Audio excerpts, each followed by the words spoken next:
Okay, let's get back.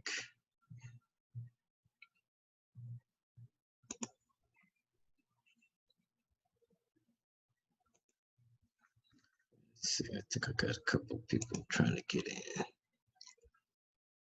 Okay, met.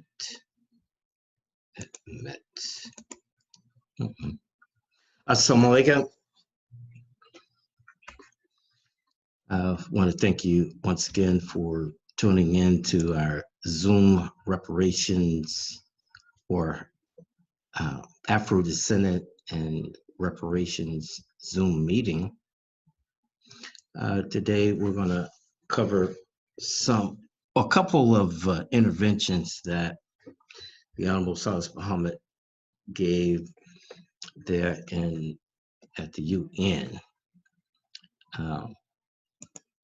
Let me start off by simply asking you to take a moment in recognition of God, Allah, the deity that you submit to, in that this is a political meeting. We're not opening up in prayer, but if you would take a moment of silence and acknowledge that deity, that God, that source, that power that you identify with, that you call on for strength, for assistance, to help us in having an informative meeting. So as you take that moment, I want to admit a few more people into the meeting. Now, it is customary that we begin and open in the name of Almighty God, Master Prophet Muhammad, anytime that a Muslim does anything. We open in the name of Almighty God, Allah, did appear in the person of His Majesty, Master Prophet Muhammad. We'd like to acknowledge His messenger, the Most Honorable Elijah Muhammad, our spiritual Mother Mary of both the Bible and Holy Quran. We thank Him for His 44 years of commitment and dedication to us as a people. We also would like to recognize the Honorable Silis Muhammad in his name, the name of truth. We thank him for his standing up August 21st, 1977 to reestablish the lost found Nation of Islam and Afro-Descendant Nation. So it is in their names, the names of Muhammad, to humbly greet you, my beloved brothers and sisters. In Arabic, we say, Assalamu alaikum. I would also like to acknowledge our monarch, Her Majesty Mashaki Muhammad, the beloved wife of the Honorable Silis Muhammad, who has aided him in the establishment of the second resurrection of the Lost Foundation of Islam, as well as the Afro-Descendant Nation.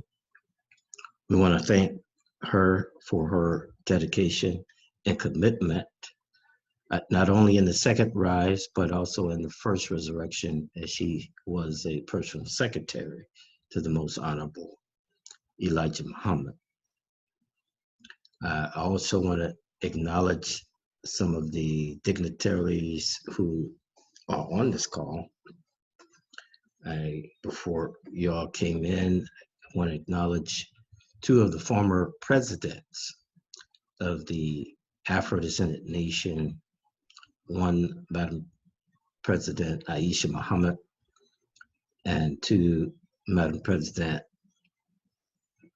Talib Din, Rashida Talib Din, who are both on the call, as well as any other former official or existing official of the Lost Foundation of Islam and the Afro-Descendant Nation. So we're going to get right into it.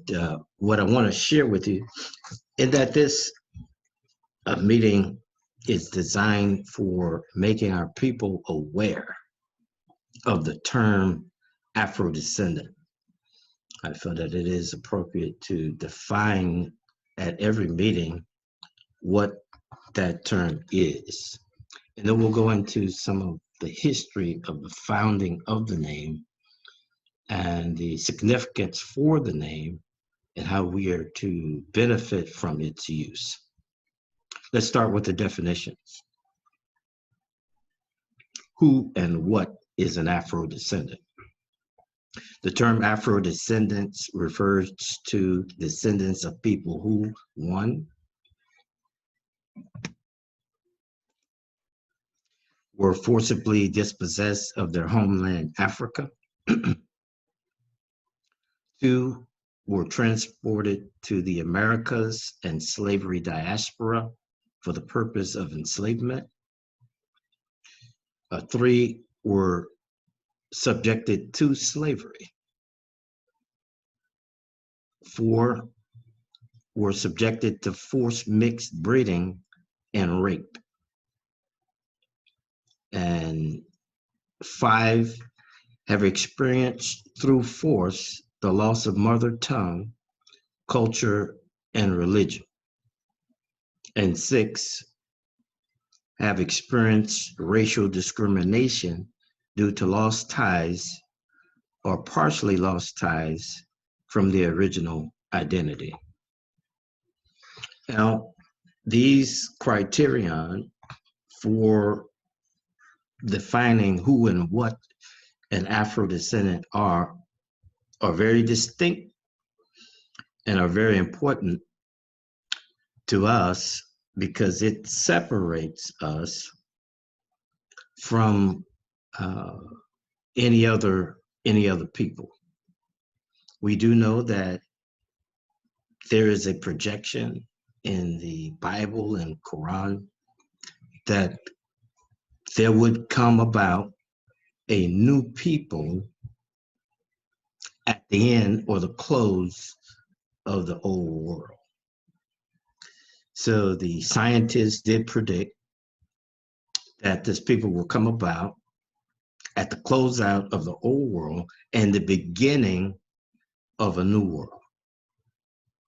And we sit at that particular time in history where these new people are to come into an awareness of themselves, and thus the world will be able to see them on the international stage and come to their aid and assistance.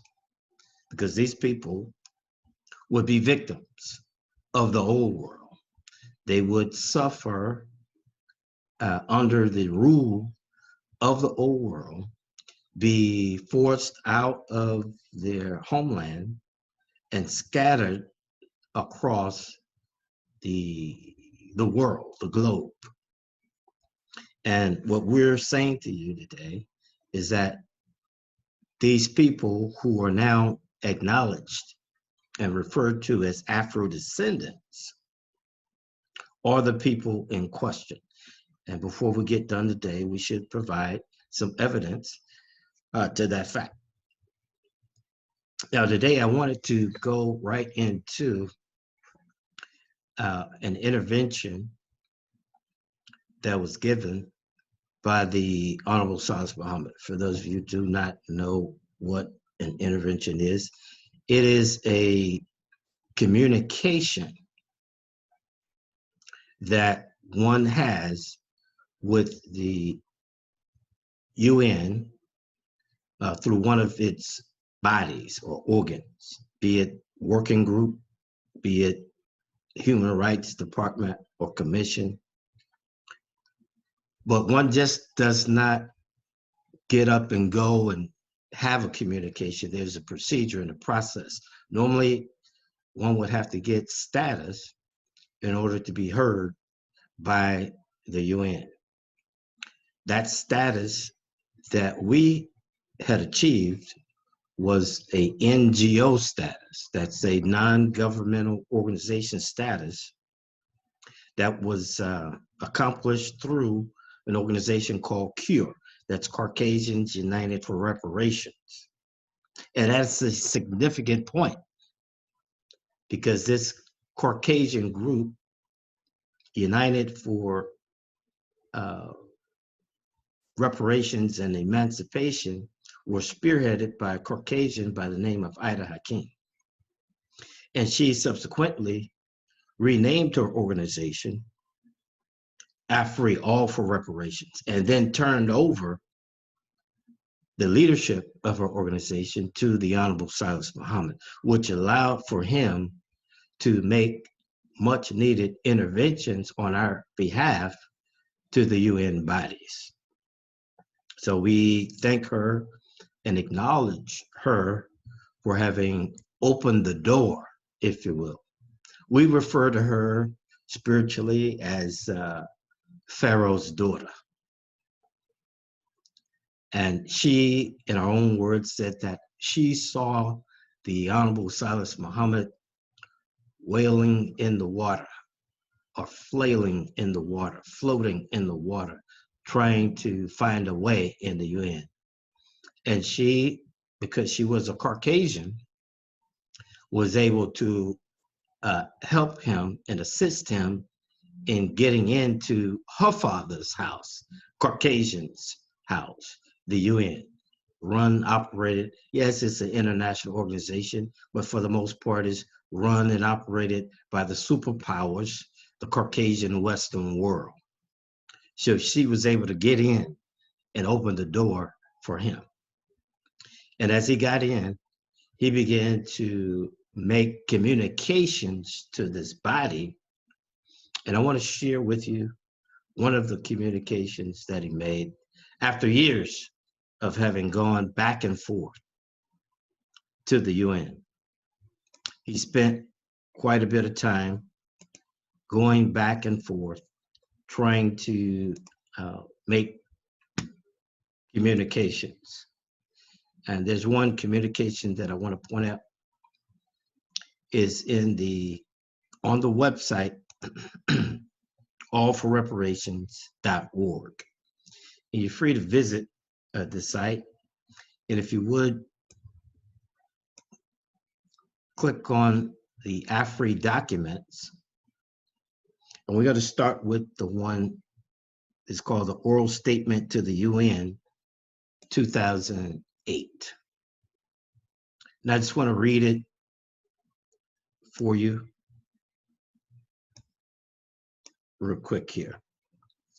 This is an oral statement to the Forum on Minority Issues, first session, agenda item 6, the relationship between desegregation strategies, cultural autonomy, and integration in the quest for social cohesion.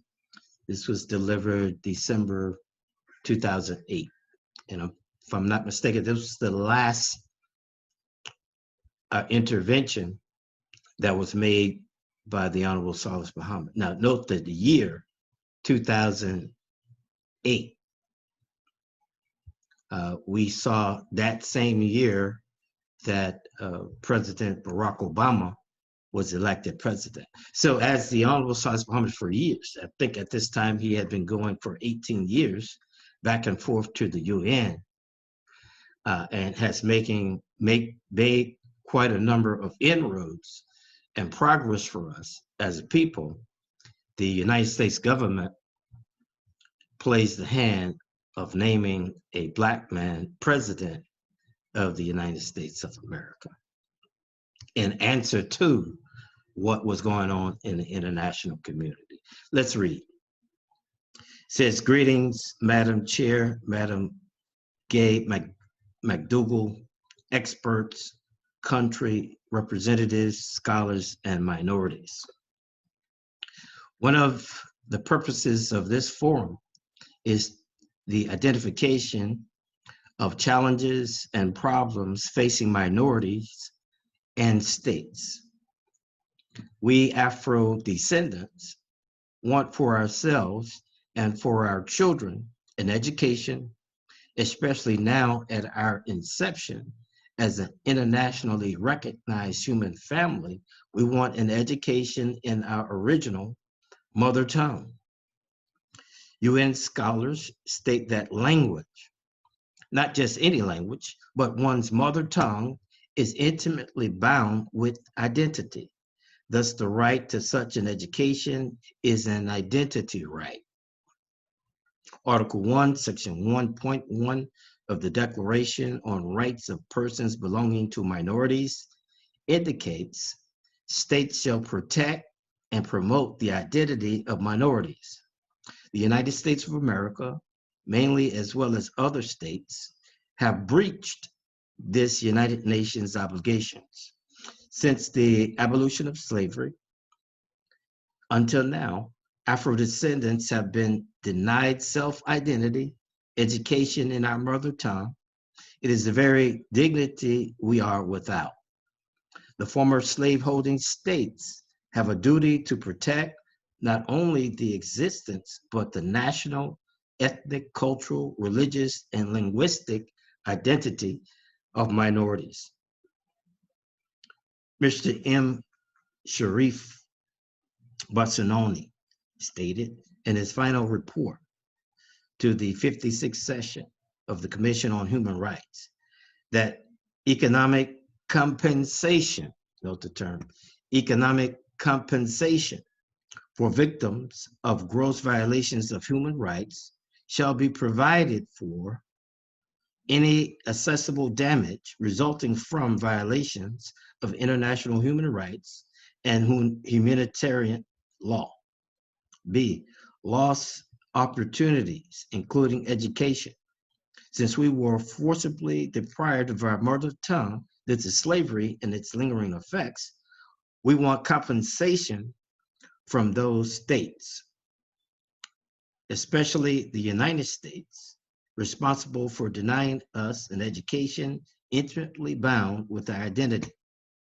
Afro-descendants claim the right to compensation for violations of international law articulated in the Declaration on the Rights of Minorities, as well as Article 27 of the ICCPR, due to lost opportunities, including education. In conclusion, we suggest that the regional forums for Afro-descendants started under the auspice of the former Working Group on Minorities be continued, that Afro-descendants can discuss practical, acceptable, and adaptable solutions to unique problems we face. Thank you, Mr. Silis Muhammad. So this was the last intervention made by the Honorable Silis Muhammad. He points out that our ability or our right to speak our mother tongue has been denied us by the United States. Not only has it been denied us, but our mother tongue has been wiped out of our own memory. That it is, in fact, an impossibility for us to be able to speak our mother tongue because we don't know it.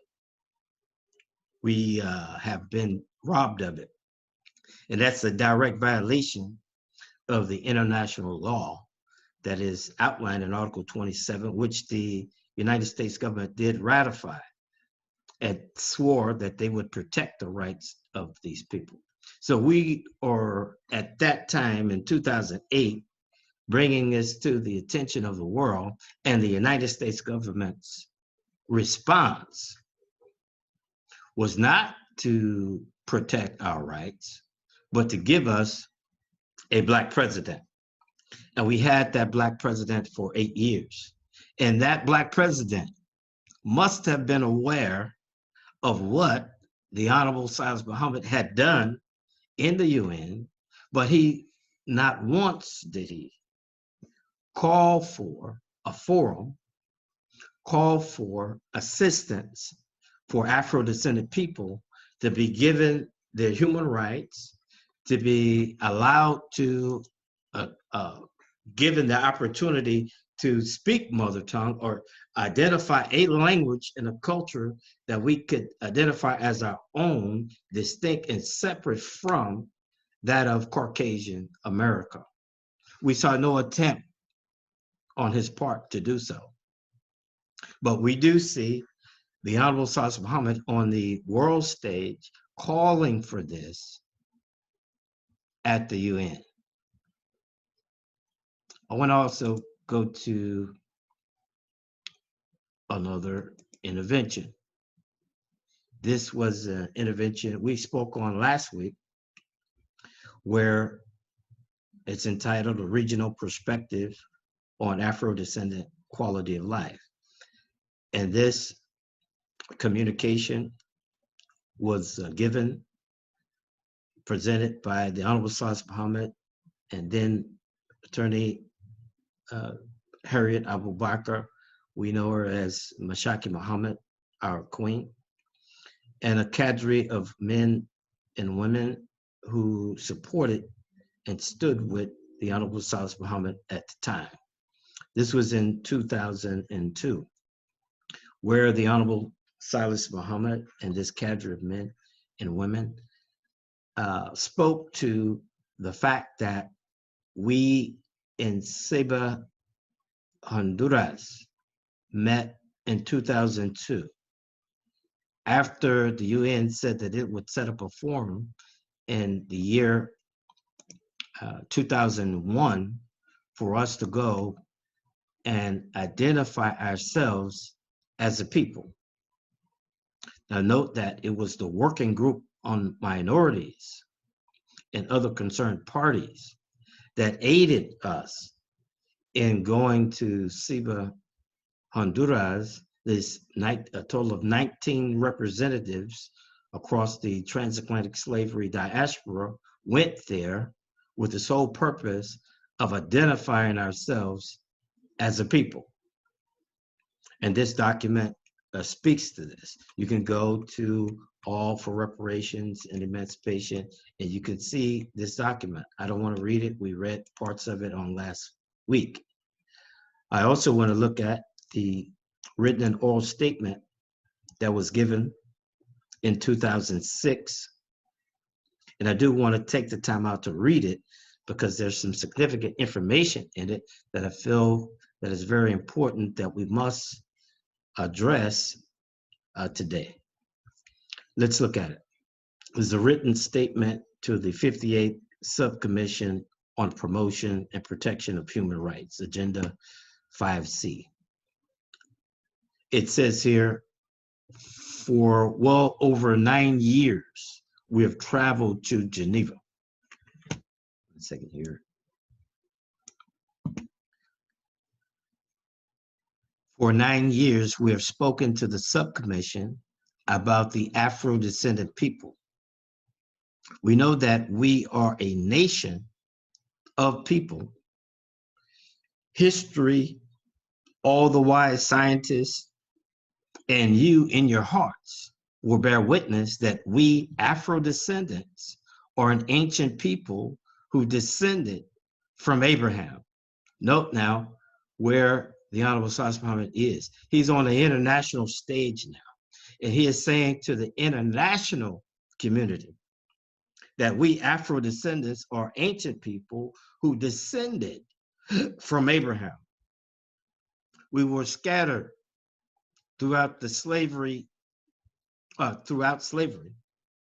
stripped of our original language, culture, and religion, living today, suffering the lingering effects of slavery. The first time we spoke at the UN to the Working Group on Minorities concerning our human rights, they began seeking to find a way for us to fit into the definition of the ICCPR. For we mimic the mother tongue, culture, and religion of our slave masters' children, having been robbed of our own. The Subcommission gave the Working Group on Minorities a wisely worded mandate to consider the lingering effects of slavery. This is in 2006. Over the years, the Working Group did consider the lingering effects of slavery, and you have the results today. Leaders of Afro-descendants, about 250 million of us, met in La Ceiba, Honduras in 2001, and again in Chechnya, Peru in 2005, under the protection of the UN in the sight of nations. Note these terms here, in the sight of nations, and affirmed our commitment to one another. Thus was done in the presence of the Office of the High Commission for Human Rights. We want formal UN recognition of our self-chosen name, Afro-Descendants. We want restoration to the human family of the earth for the sake of simple justice and to correct a grave error of United Nations. Oh, United Nations, hear our prayer. In error, the UN granted recognition, restoration, and reparations 60 years ago to a scattered people who claimed to be the seed of Abraham, the victims of 400 years of slavery. The result of that grave UN error is ongoing war and terror for the entire world today. We Afro-descendants are the scattered orphan children descended from 40 years of plantation slavery. Our recognition by the UN would not bring war and terror. It would instead correct a grave wrong and bring the truth to a suffering world. It has been our prayer that the Subcommission and the Working Group on Minorities will be our symbolic dry land, allowing us, the slave descendants, to cross our symbolic Red Sea. The good works of the Working Group on Minorities and the Subcommission cannot be unnoticed unless the Human Rights Department fails 250 million souls altogether. We call upon the United Nations to do the right thing for the sake of peace and for the sake of all nations of the earth. The pathway of the slave descendants' collective human rights recognition and restoration must be protected and assured. That's a mouthful there. The Honorable Silis Muhammad, in this communication to the UN, put them on notice that we Afro-descendants are descendants of Abraham's seed.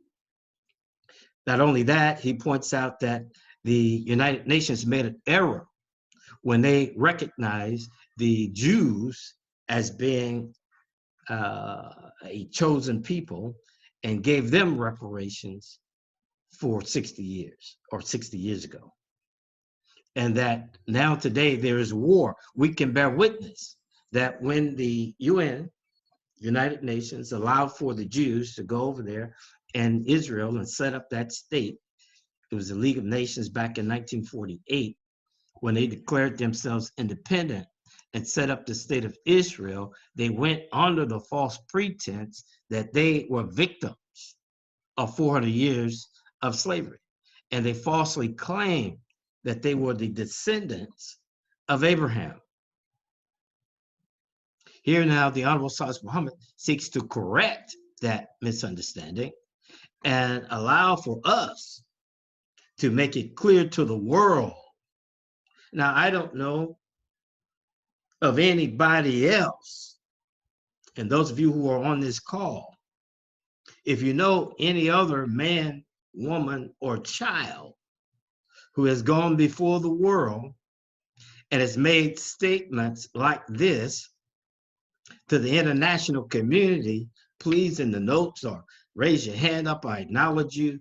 We want to know who that man or woman or child is who has made those statements before the world community on behalf of Afro-descendant people. What man or woman have done that? Said that we are the descendants of Abraham. Said that there was a miscommunique, misunderstanding on the part of the UN by giving the Jews their reparations under the auspices of them being some type of a chosen people of God who spent some 400 years in bondage. It is the Honorable Silis Muhammad in 2006 here before the world who was calling for the international recognition of a people who named themselves Encima Honduras. 19 leaders of the Afro-Descendant community came together and said, we want to be called Afro-Descendants. We want that name recognized for the over 250 million of us who were scattered across the transatlantic slavery diaspora. What man, what woman, what child, other than the Honorable Silis Muhammad, make those statements before the nations? I'm not saying a man or woman who says it in their church or temple or masjid, who says it in one particular city or one state or one country. We're talking about an individual who goes before the world and declares it to the world. It's quite significant. I want to read one more intervention, and then we'll bring it home and open up for questions and answers. This is oral statement, a written statement to the UN in 2005. And it's a few of it. It's kind of long, but bear with me. It's important information in it.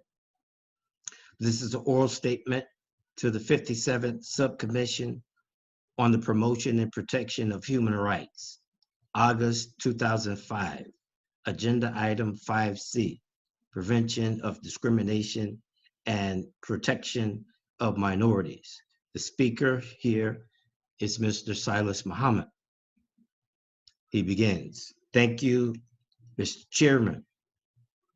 Several years ago, I was questioned by a young lady from Europe. She asked, isn't it rather naive on your part for you to come to the house of the same people who enslave you seeking justice? Unquote. I responded, quote, I believe that there are people in the UN who know what is right, and I have faith, unquote. The Working Group on Minorities, inquiring into their area of expertise, found there was not a place established in the UN that the Afro-Descendants could fit. Because Afro-Descendants are coming back to life, absent their mother tongue, original culture, and religion, the Working Group on Minorities began seeking to find a way for us. Under another mandate following the 2001 Durban World Conference, the UN appointed a working group on people of African descent. Now lock that term in your mind. The UN appointed a working group on people of African descent. There is a vast difference between Afro-descendants and the people of African descent. While we enjoy the same comely color, we both view ourselves as being different.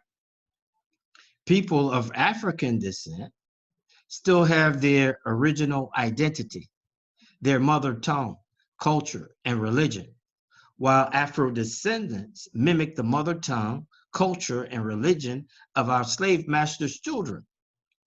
Our identity, our dignity, and thus our essence was taken. We can put on all the African clothes we want, and we still don't have our identity.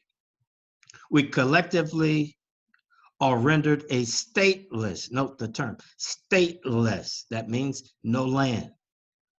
A stateless people by the deprivation of these most precious human rights as defined by Article 27 of the ICCPR. People of African descent can enjoy the comfort of their tribal kinship and the protection of their governments.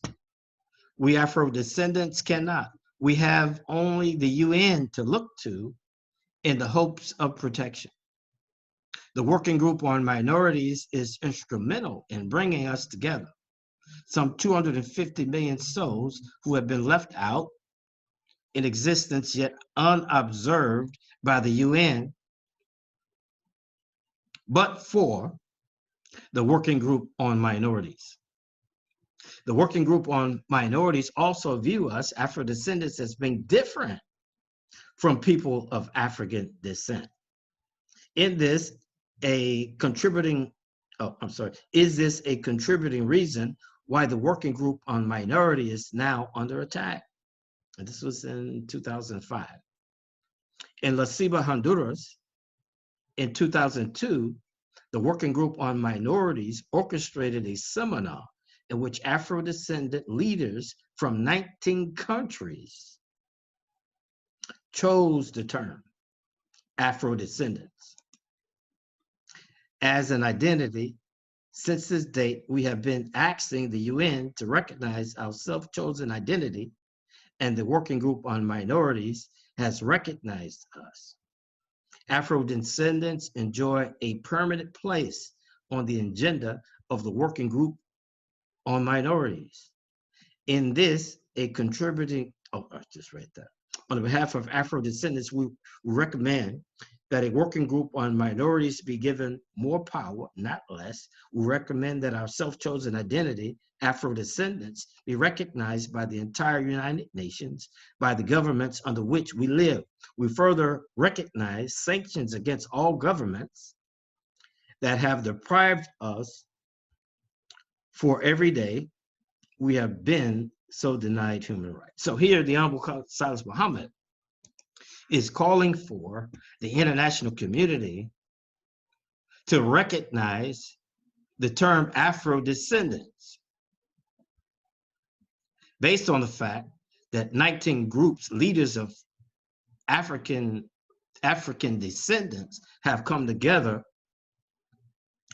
to make that identity a reality for us as a people. This was in 2005. So where are we today in regards to this? We really have not seen the United States government.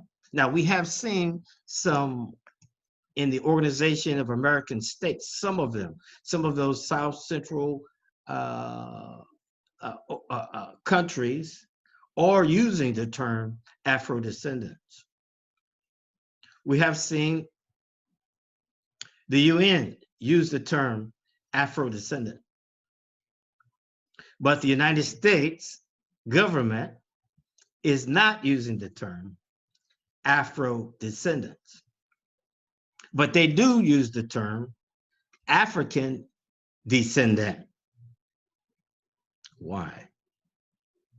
The Honorable Silis Muhammad points out the distinction we have seen recently where the Honorable Silis Muhammad does call for states to compensate us. Now, we've seen some states in the United States of America seek to write legislation to compensate Afro-descendant people for the wrongs that have been done to us by the government.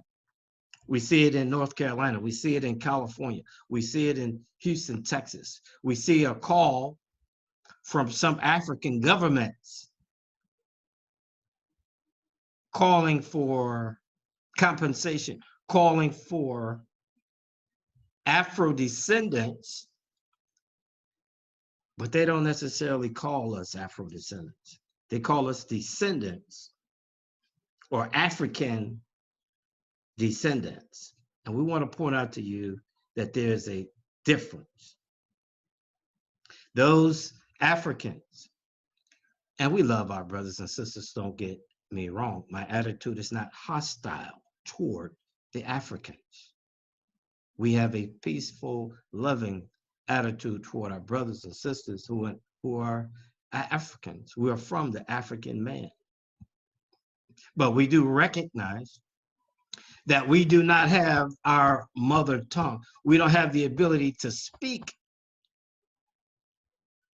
because we don't have it in our mind, the mother tongue. Yeah, you can go and learn Swahili or some other African dialect, but you don't know that that was the dialect that your forebears originally had. It was deracinated. It was rooted out of us as a people. We, for the most part, don't practice the culture of the Africans. If you were to go to a African restaurant and sit down to eat, you're not familiar, for the most part, with the kush kush and the kalelu and all of the foods that Africans eat, unless you were introduced to them, but you didn't know it before that introduction. So we are distinct from people of African descent. So the UN's response to what the Honorable Silis Muhammad and those 19 groups came up with, the Afro-Descendants,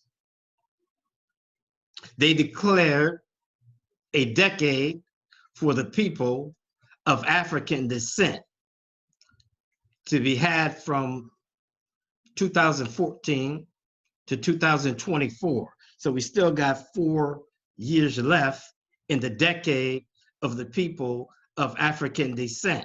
Now, who is that targeted at? Is that targeted to assist people like Barack Obama? Or anybody who comes out of North Africa and comes to the Americas and wants equal justice and equal rights in the Americas? Now, the UN has put out recommendations to the government of the United States of America. There has been repertoires established, and there have been letters written calling on the United States government to pay reparations to Afro-descendants or people of African descent. Let's read a little further here. Oral statement to the 11th session of the Working Group on Minorities, 2005. Thank you, Mr. Chairman. This was read by our brother minister, Ishmael Abdul Salam. All for Reparations and Emancipation, AFRE, is an international NGO in consultative status. We are concerned with the lingering effects of slavery on Afro-descendant minorities throughout the Americas regions and slavery diaspora. We, the Afro-descendants, have been identified by the majority population as Sambo, Negro, Colored, and African American, among other names. We are unlike other peoples of African descent who live today in different parts of the world. They still have their identity, their mother tongue, culture, and religion, and their tribal kinship. They can enjoy the protection and assistance of their national authorities if they so choose. But we, the Afro-descendants, who are rendered a stateless, once again the term, stateless people, by the deprivation of these most precious rights, the enjoyment of our mother tongue, culture, and religion, have only the UN to look to into it. Have only the UN to look to in the hope of protection. That's all we have. When we first encountered the United Nations and the Working Group on Minorities, we said, we do not have collective human rights as defined by the UN. The Working Group on Minorities said to us, we will have to find out where you fit. So again, this speaks to the fact that on the international stage, we had no place. The Honorable Elijah Muhammad said to us that we were a nothing people.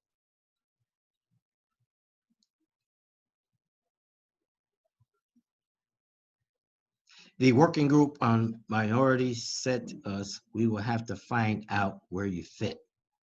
Through the years, the Working Group on Minorities organized several seminars that culminated in the 2002 seminar in La Ceiba, Honduras. In La Ceiba on March 24th, mark the date, March 24th. We chose for ourselves the term Afro-Descendants as an identity to be recognized by the UN. The Working Group on Minorities not only brought us together,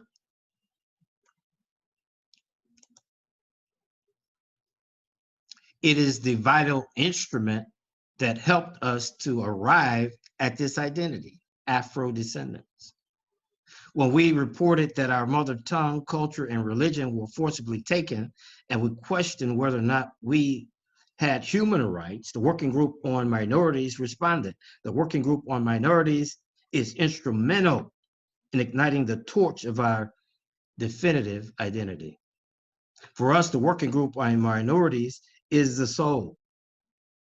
If we could use that word of the UN, it has brought together 250 million souls who otherwise would have been left out in existence, but unobserved by the UN. Now here, 250 million people prior to the work of the Lost Foundation of Islam and the Honorable Silis Muhammad and his cadre of men and women would not have been recognized on the world stage had not we sought the assistance of the working group to make this a reality. In order to be free, to live in dignity, we must have our own destiny. Talking about Afro-Descendants. This cannot happen without reparations. Otherwise stated, restoration, which begins with the full recognition of the UN and the governments under which we live. Recognition must be followed by compensation for them to have, by compensation for them having deprived us of human rights during the lingering effects of slavery. Our destiny is intertwined in our diverse governments, and it should not be. Afro-descendants have a common destiny, and they should be intertwined with each other. We recommend that the Working Group on Minorities assist us in our efforts to have our self-chosen identity recognized by the entire UN and by the governments under which we live. We want freedom to live in dignity. Thank you, Mr. Chairman. Now, that's a powerful statement read by Minister Ismail Abdul Salam. A statement from the Honorable Silis Muhammad and his cadre of men and women in 2005. They make it clear that we are a stateless people. A stateless people, or people who don't have land. Now, who else called for land in the United States of America on the back of Muhammad Speaks newspaper? Was it not the Honorable Elijah Muhammad who called for that? Let me close this out. The Honorable Silis Muhammad, the Honorable Elijah Muhammad, and our Savior has arrived, fall of America, message to the Black man. He consistently called for reparations in the form of land, did he not? He said, America, give us 3 to 4 separate states in the United States of America. Take care of us for 20 years. set us aside apart from your government where we can govern ourselves.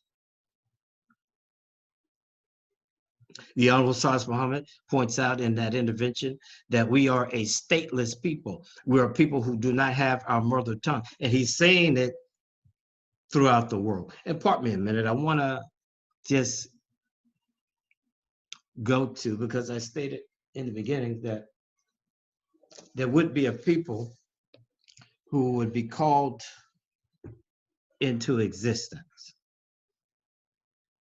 And I want to go to some script, and I normally don't go into the script in this political Zoom meeting. We usually reserve it for the spiritual meeting, but I feel that we should. And I turn to the book of Joel, to the 3rd chapter. And I just want to read it.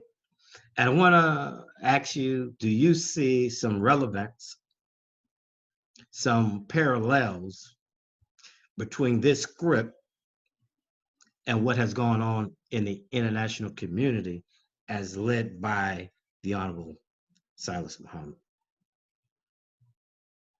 Now, in my book is the new translation of the King James Version of the Bible, but the thoughts are basically the same in whatever version you may read.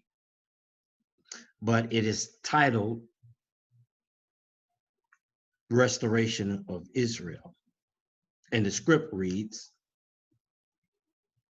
chapter 3, verse 1, in those days and at that time, when I restore the fortunes of Judah and Jerusalem, I will gather all nations and bring them down to the valley of Jehoshaphat.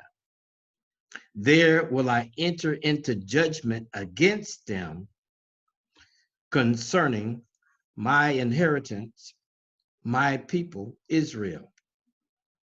For they have scattered my people among the nations and divided up my land. They cast lots for my people and trade boys for prostitutes. They sold gifts, they sold girls for wine that they might drink.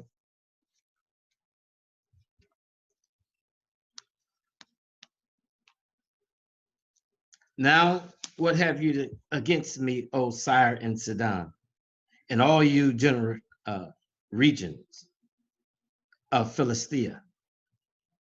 Are you repaying me for something I have done?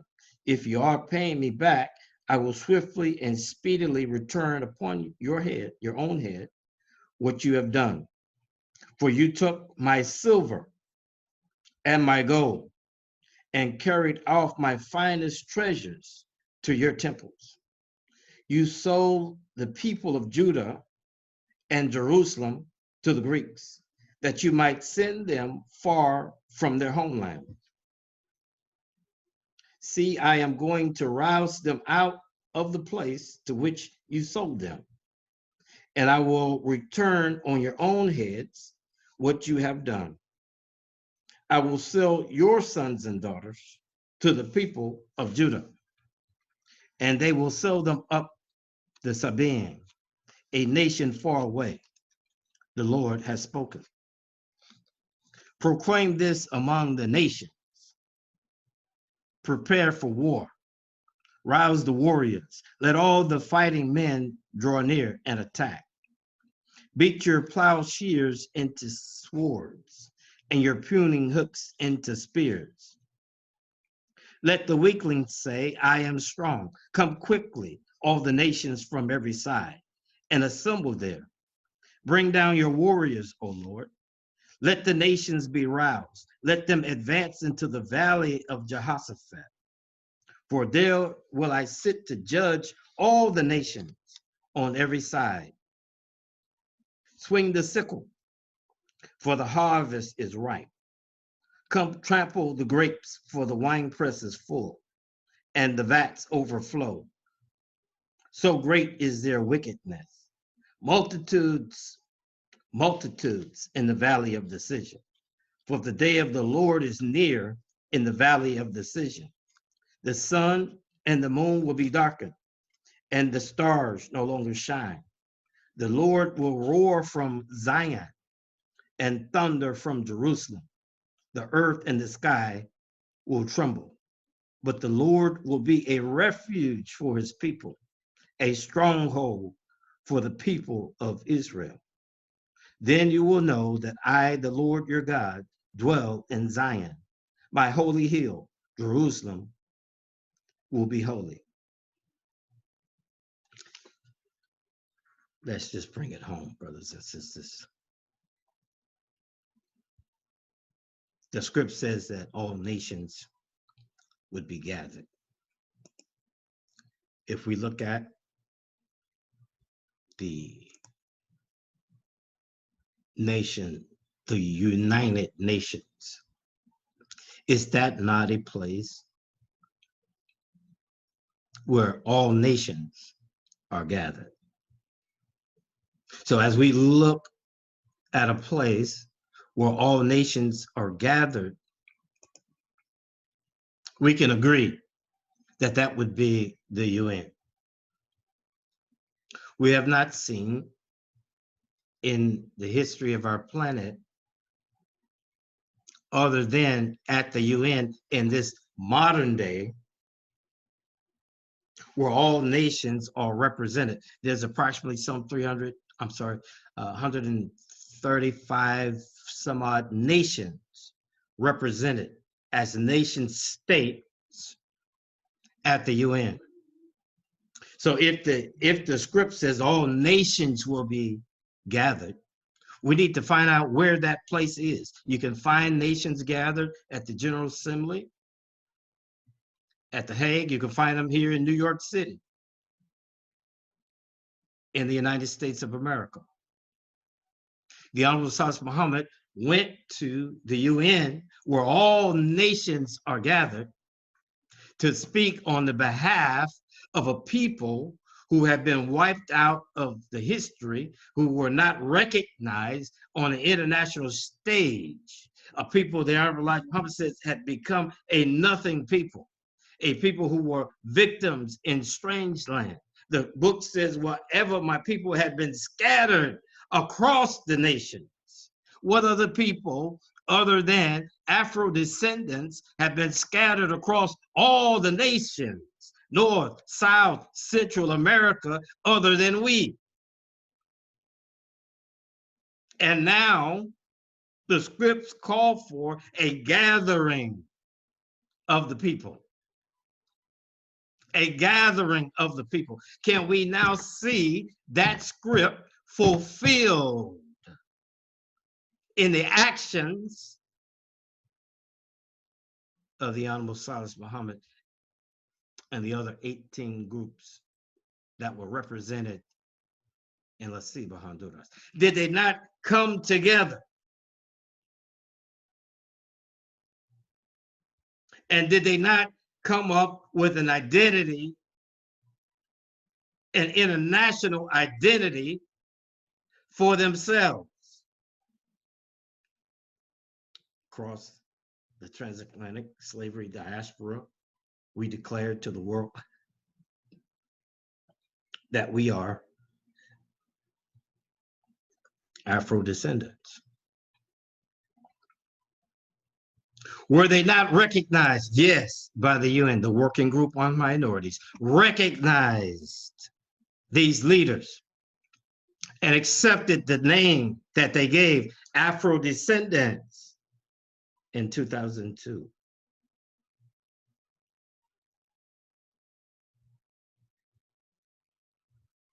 So we are indebted to that body.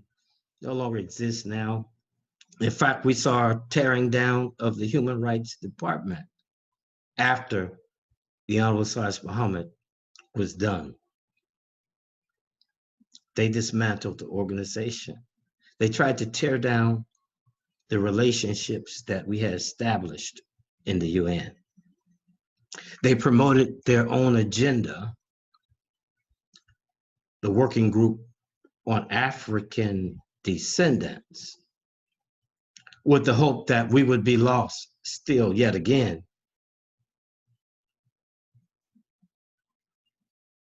But yet we still stand. So there is a war that is taking place. Whether you know it or not, you are engaged in war. When the Honorable Silis Muhammad said, fall in, he was saying fall into battle, not a physical battle, but a spiritual battle. And we are to engage in this war, this political, spiritual war,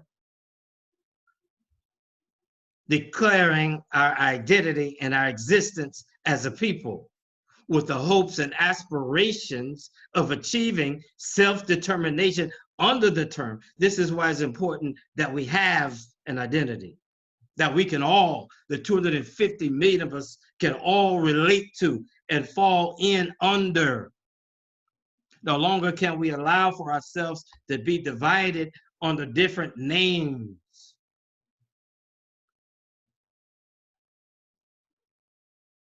We must fall in under the term Afro-Descendants. So every interaction that you have with a Black man, white man, Arab man, any man, the first thing that should roll off your lips is, I'm Afro-Descendant. And let me tell you what that means. And give them the 6 criterions for Afro-Descendant. Now let's lay the groundwork, because we are, as we stated, in a battle.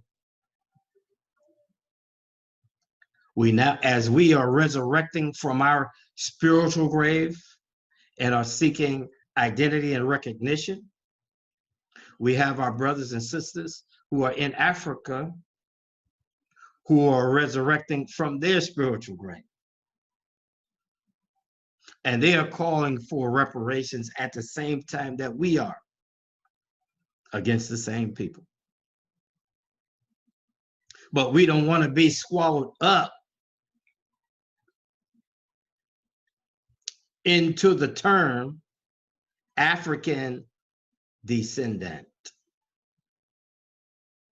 And note that we acknowledge that we descend from the African man. We're all one blood.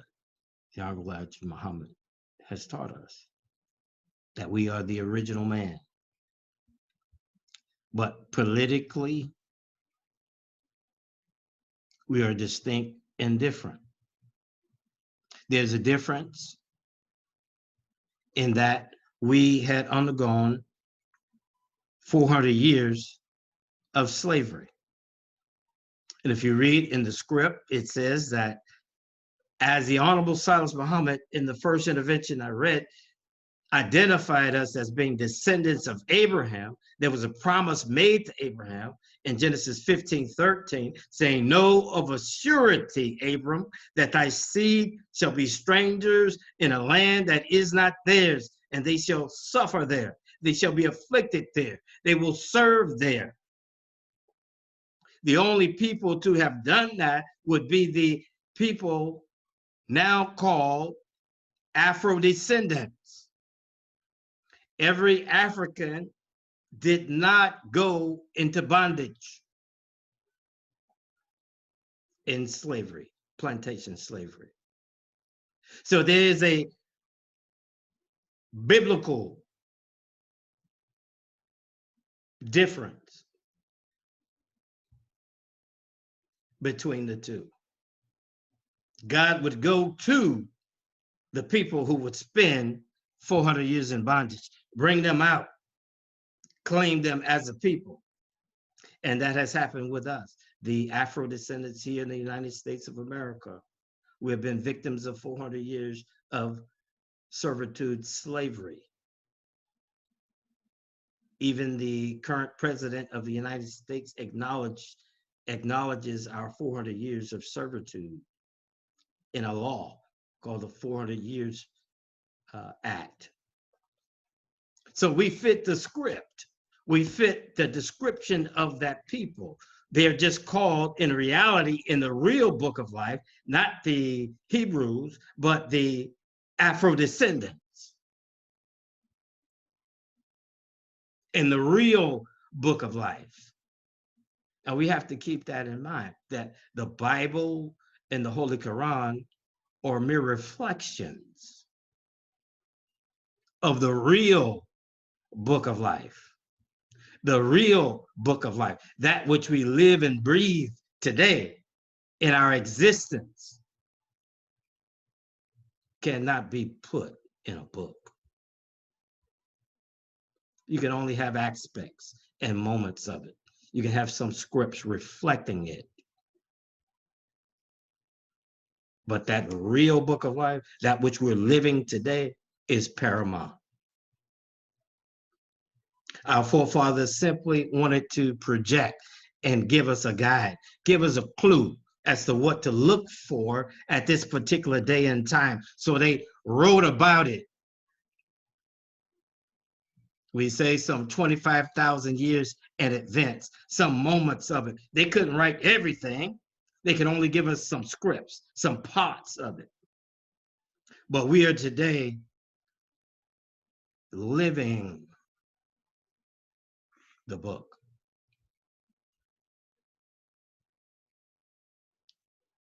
The African Union has defined the African diaspora as any African or African descent or Afro-descendant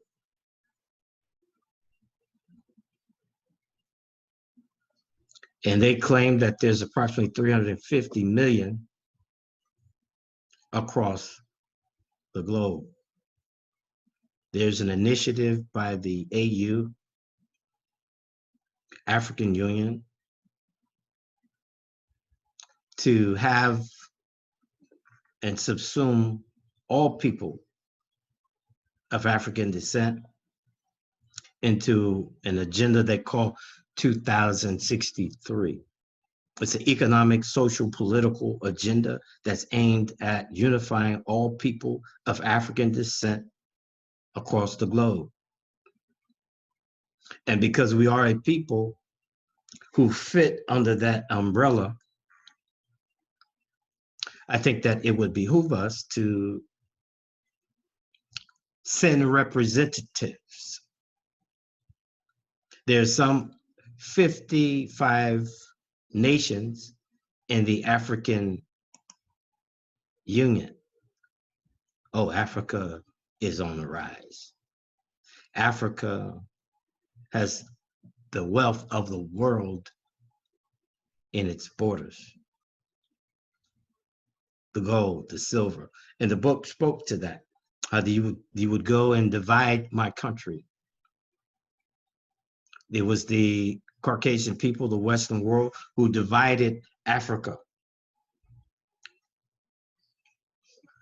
into different nation states. Now the African is saying, hey, we want to loose the borders. We want to have inter-exchange between the governments. We want to be able to trade with one another instead of sending out exports to foreign nations and then buying the end products. We want to manufacture and produce our own products, which is an excellent idea for Africa. Africa is going to blow up economically. And we should be a part of that expansion. I think that we would be an integral part of that expansion. So as we come into our ethnogenesis, our resurrection as a people, and we know the distinction between us and them, and I give it to you like this. The Americans or European people, is that right? Descended from European nations, is that right? But the American people politically identifies themselves as being separate and independent from Europe. They're all Caucasian people, right? To the extent that having sojourned here in America, coming from England and other parts of Europe, and beginning to come into an awareness of their distinction and difference from other Europeans, and realizing that their rights were absconded or taken from them, they were not given equal representation in the parliament, being taxed without representation, decided that they would separate from their brothers.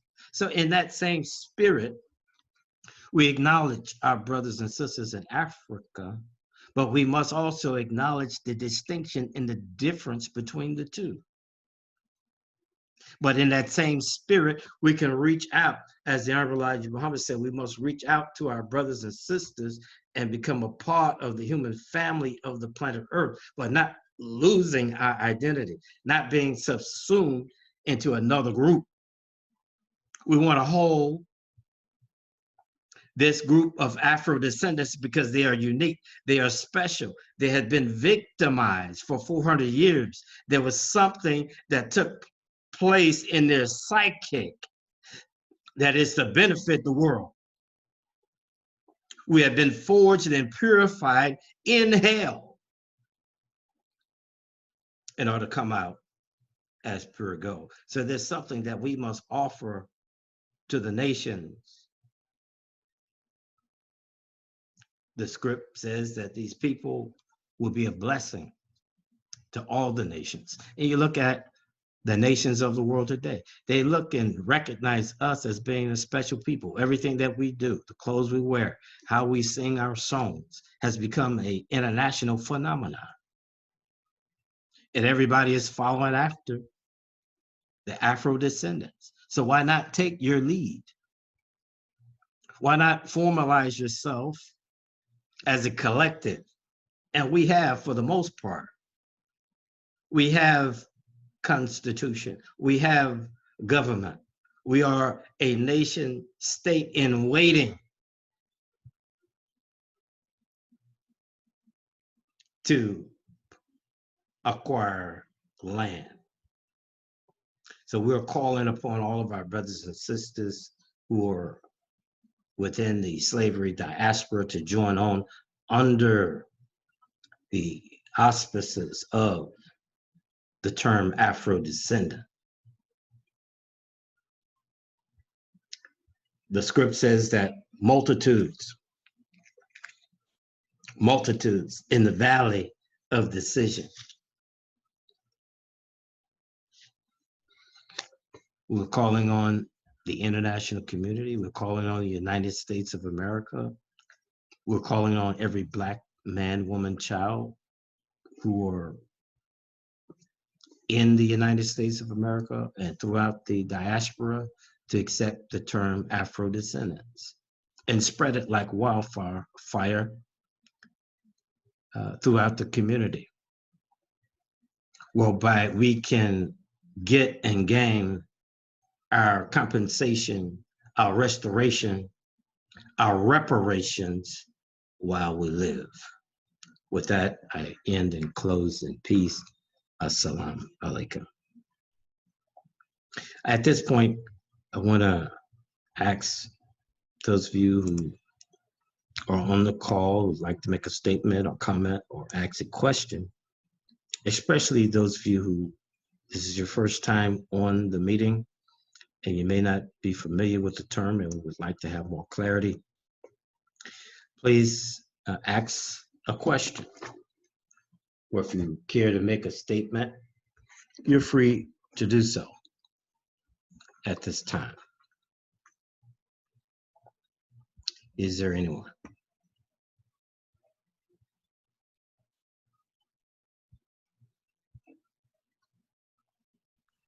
Assalamu alaikum. Walaikum salam, sister. Yes, sir. I'd just like to pose a question um, to you in regards to Afro descendants. Uh, please elaborate on Afro descendants and what it is that we or the UN would want them to do at this point. 2 minutes. Thanks for your question, ma'am.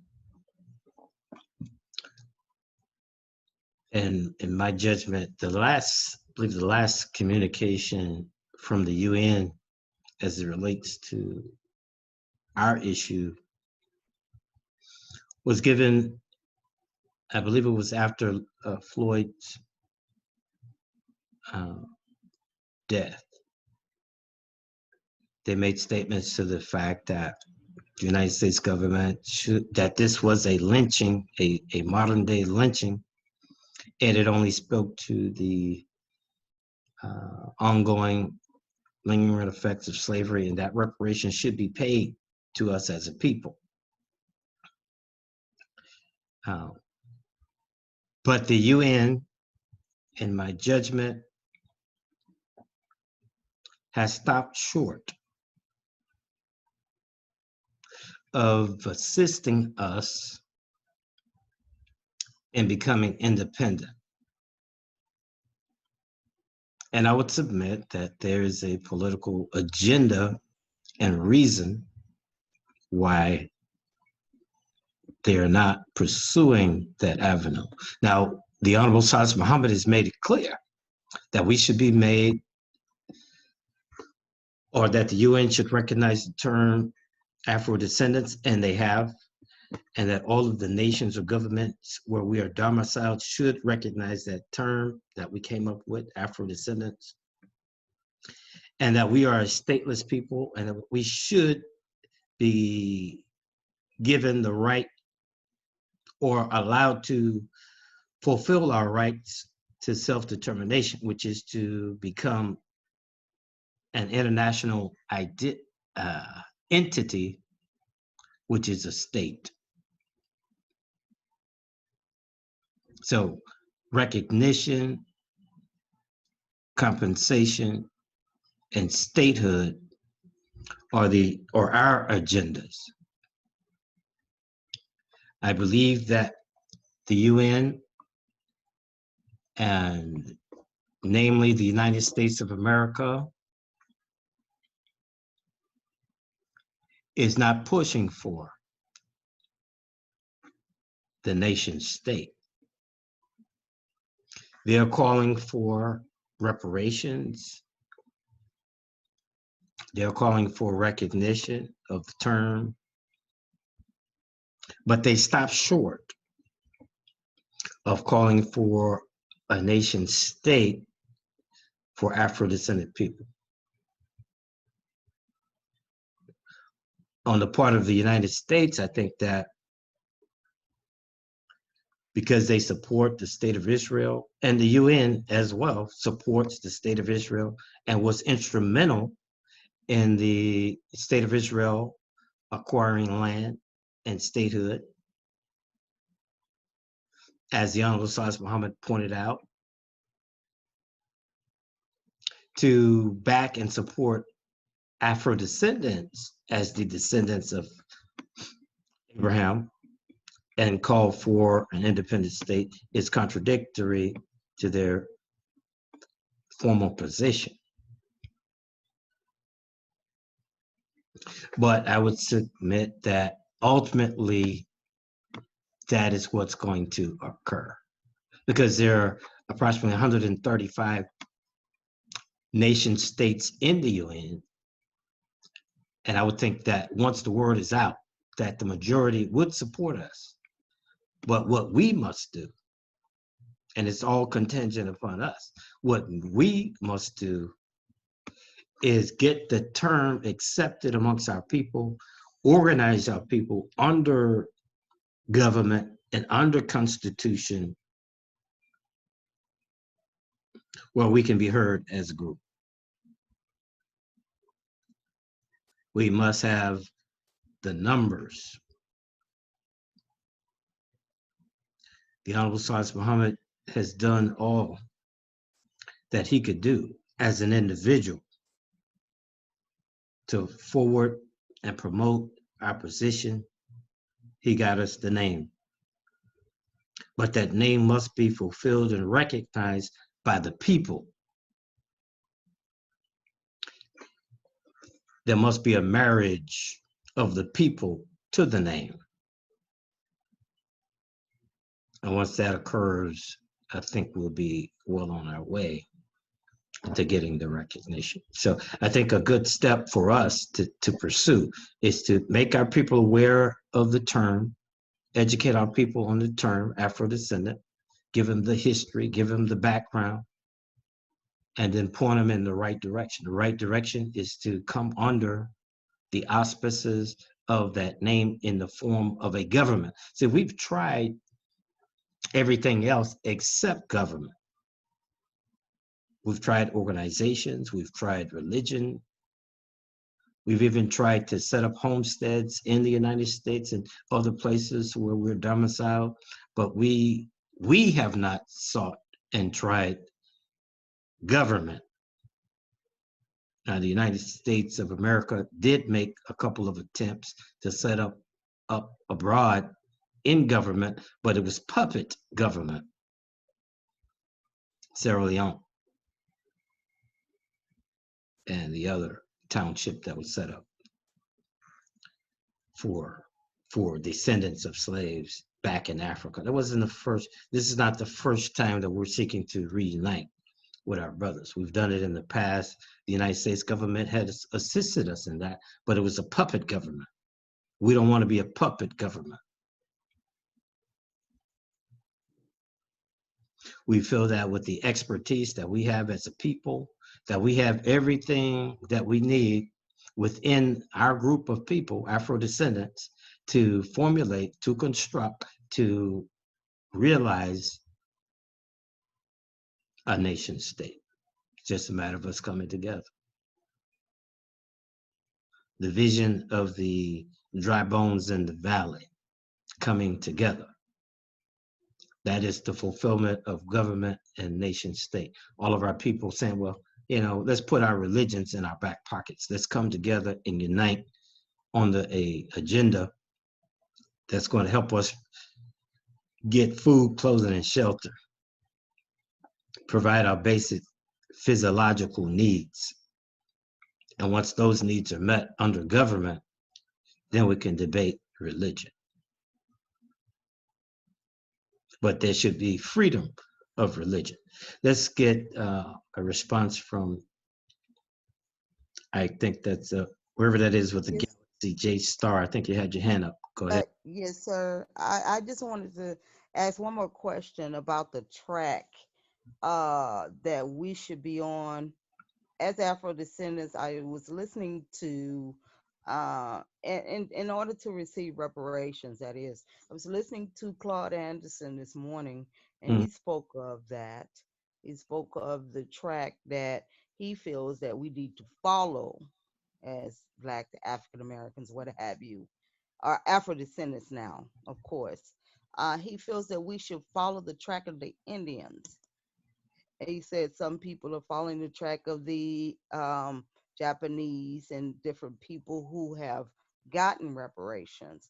And he felt that following the track of the Indians would be the best plan for us because the Indians have, you know, they just made them state themselves as opposed to looking for someone to give them statehood. They made themselves a nation. They got a constitution, you know, they declared their independence, sort of speak. And that's why he felt that. What do you think about that? The track that we should be on? Just a minute. I thank you for your question. Yeah, I've heard Brother Anderson make that comment. And I can understand the perspective from which he comes. Yeah, I do believe that, you know, he has assimilated for the most part into the American way of life and want us to integrate into their society. And that would be the example of the Native Americans for the most part, although they're separate. But he says that he can identify with how the Native Americans receive compensation and that we should follow that track. Simply speaks to that fact that he wishes to assimilate. But that is not the position of the Afro-Descendant Nation to get lost in America and to assimilate into the mainstream of American life. We choose the track of the Jews because the example of the Jews, the Caucasian Jew, who were now present in the state of Israel, they chose a different track. They chose self-recognition and self-independence as a people. And if we look out on the international stage, we can see the Jews, Caucasian Jews, flying their flag in the UN. We can see them with a separate, distinct, and independent nation governing themselves in the midst of hostile enemies. They are recognized as the 7th largest military power in the world. And they get assistance from their Caucasian brothers, all the European nations. And their identity is intact, their culture, their language, their religion in the state of Israel.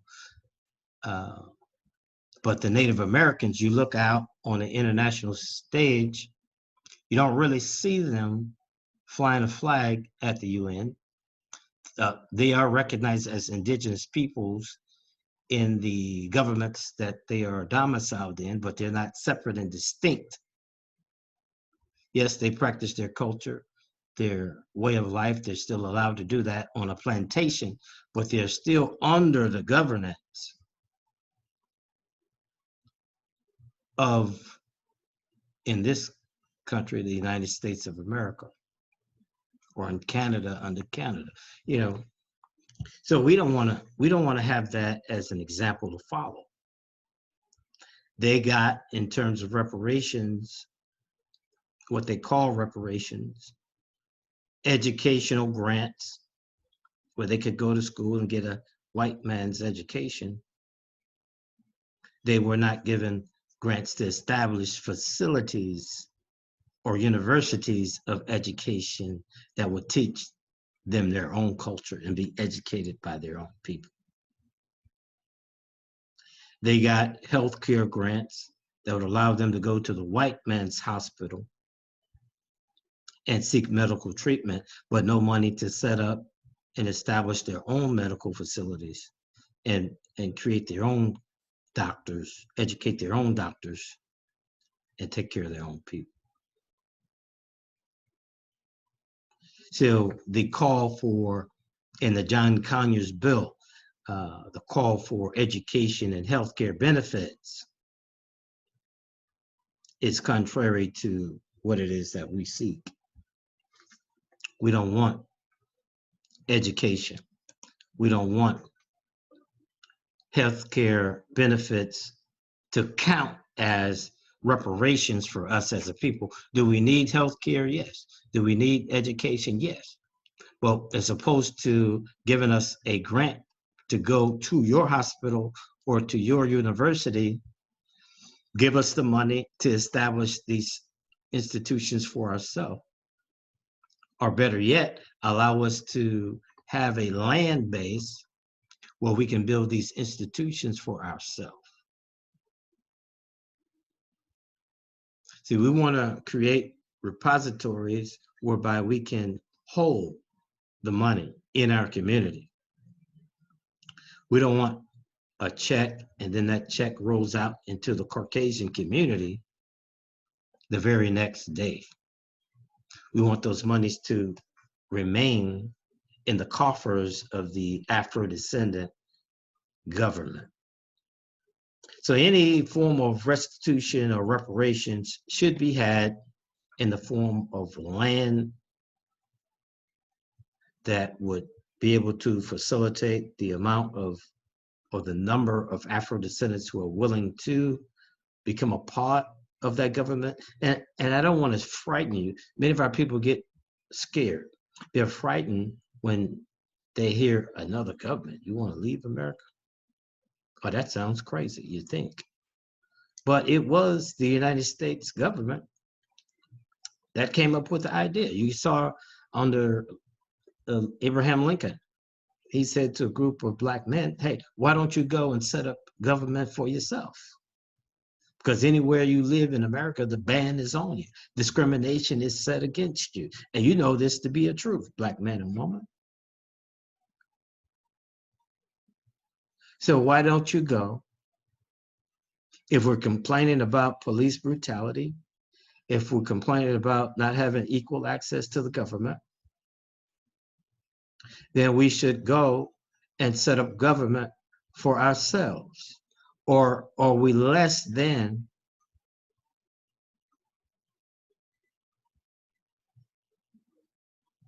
the men and women who set up government in the United States of America?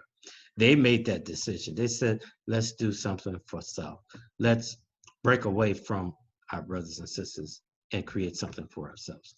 Do we have the ability to do it? Yes, we do. We just lack the unity and the will. But now we see that there's a necessity. We don't want to remain and become victims of what is to befall the United States government. I believe my brother Justice had his hand up. Go ahead, brother Justice. Assalamu alaikum, sir. Wa alaikum salam.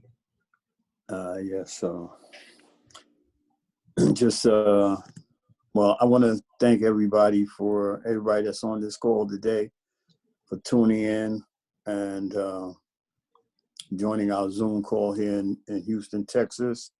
And particularly, there's a brother that's on. I invited, if he's still on, Brother James Neal from New York is a friend of mine. I've invited to the Zoom call. I'm glad to see that he's on.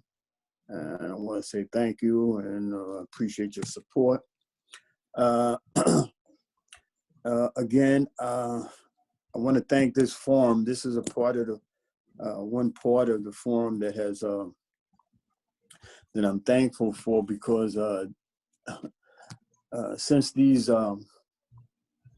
discussions and talks or conferences, whatever you want to call them, have begun, and we are beginning to discuss the issues of reparations in earnest. You know, some of the people who felt like we weren't going to get that or we can't get that have now become believers. And I also want to, when I say thank you, I want to thank you because there's a lot of, as a result of that, my vocabulary has increased. I mean, like the term reparations, like the term diaspora. I didn't know anything about Zoom, so I mean, there's a number of terms that I've been able to add to my vocabulary now, and so when I speak with people, I can speak with confidence about that. Afro-Descendant, that's another term, and I agree with you on that issue because I also watched that it was on YouTube, Claude Anderson, and while I do agree that he made some interesting points, there were some points that I won't say he was confused on, but that I didn't necessarily agree with. He spoke about getting those. He said something that was very profound about we need to get reparations, otherwise we doomed. And he spoke about the spreading of wealth, the way that the wealth in America is spread it. And I agree with all of that. I didn't like the idea that he was talking about taking those funds and having those funds establish a central bank from which we can then draw money like as loans. And that didn't really sit well with me, because I'm thinking, well, if it's our reparations, why would I need to borrow my own reparation money? I mean, you know, I should be able, we should, he never spoke about land or any of those things. And you address those issues, and I'm inclined to agree with those, that we need equipment, land and stuff like that, so we can build our own infrastructure. And I do agree that we should follow to some degree the path that the Jews took, where we can then have our own land, set up our own government to govern our own people, establish our own schools, banks. The Jews have been doing that for a long time. And when I was working, I mean, for the establishment, I worked under a lot of Jews, and I learned a lot of stuff from them, you know what I mean? And the one thing that I've learned is that when it comes to their money and it comes to them doing business, they look to do business with their own people first before they go outside of that. And that's something that we should be doing. We haven't always done that, myself included. You know, there was a time when I felt like, oh, well, if it was made by the black man, it wasn't anything of quality. But I'm wrong. I'm wrong about that. You know, and we need to. Well, those of us that feel like that, we need to reevaluate that. We need to seek value in ourselves. I mean, I made a lot of money for the white man. If I could make it for him, I'm sure I can make it for ourselves. Submit it. Thank you for your comments, my brother. And I want to welcome your guests for tuning in and listening in to this Zoom meeting. And we're trying to get the message out. You know, one or two people who come in weekly to learn more about the term Afro-Descendants and what is reparations, how should we receive it. As we educate our people on those terms and fight in this battle of Armageddon to realize that, you know, we'll be one or two steps closer to that reality. And in this particular environment where we can't have mass meetings, we're doing Zoom meetings. We're just trying to keep the spirit alive and keep our folk active and aware. So I do appreciate all of you who have participated, and those of you who have contributed financially for me to continue the broadcast of this meeting. I do thank you for your contributions. If you'd like to give a contribution, I did put the Cash App link there in the notes. You're free to give as much as you want. After this meeting, we're going to go into our spiritual meeting. And those of you who have other appointments, I do understand that the minister in Atlanta is doing a recorded session of the Honorable Silis Muhammad's lecture. And seek to contact her to get that link for that lecture. It's going to be a recorded lecture that commences at 2. And then Minister Jabari, to my knowledge, out of Los Angeles, is also doing a Zoom meeting that he does weekly. And it starts right at about 4 o'clock, I believe, Central Time. So I encourage your participation in those Zoom meetings as well, because we need something to keep our spirits alive and active. we're trying to seek new ways to get the message out, to try to tweet it and send it out through Instagram and other social media. I'm still working on a podcast that we want to do called Ethnogenesis, Afro-Descendant Ethnogenesis, Rebirth of a Nation. Again, where we're focusing in on the government of the Afro-Descendant Nation and making our people aware. Go ahead, brother, Captain Ali.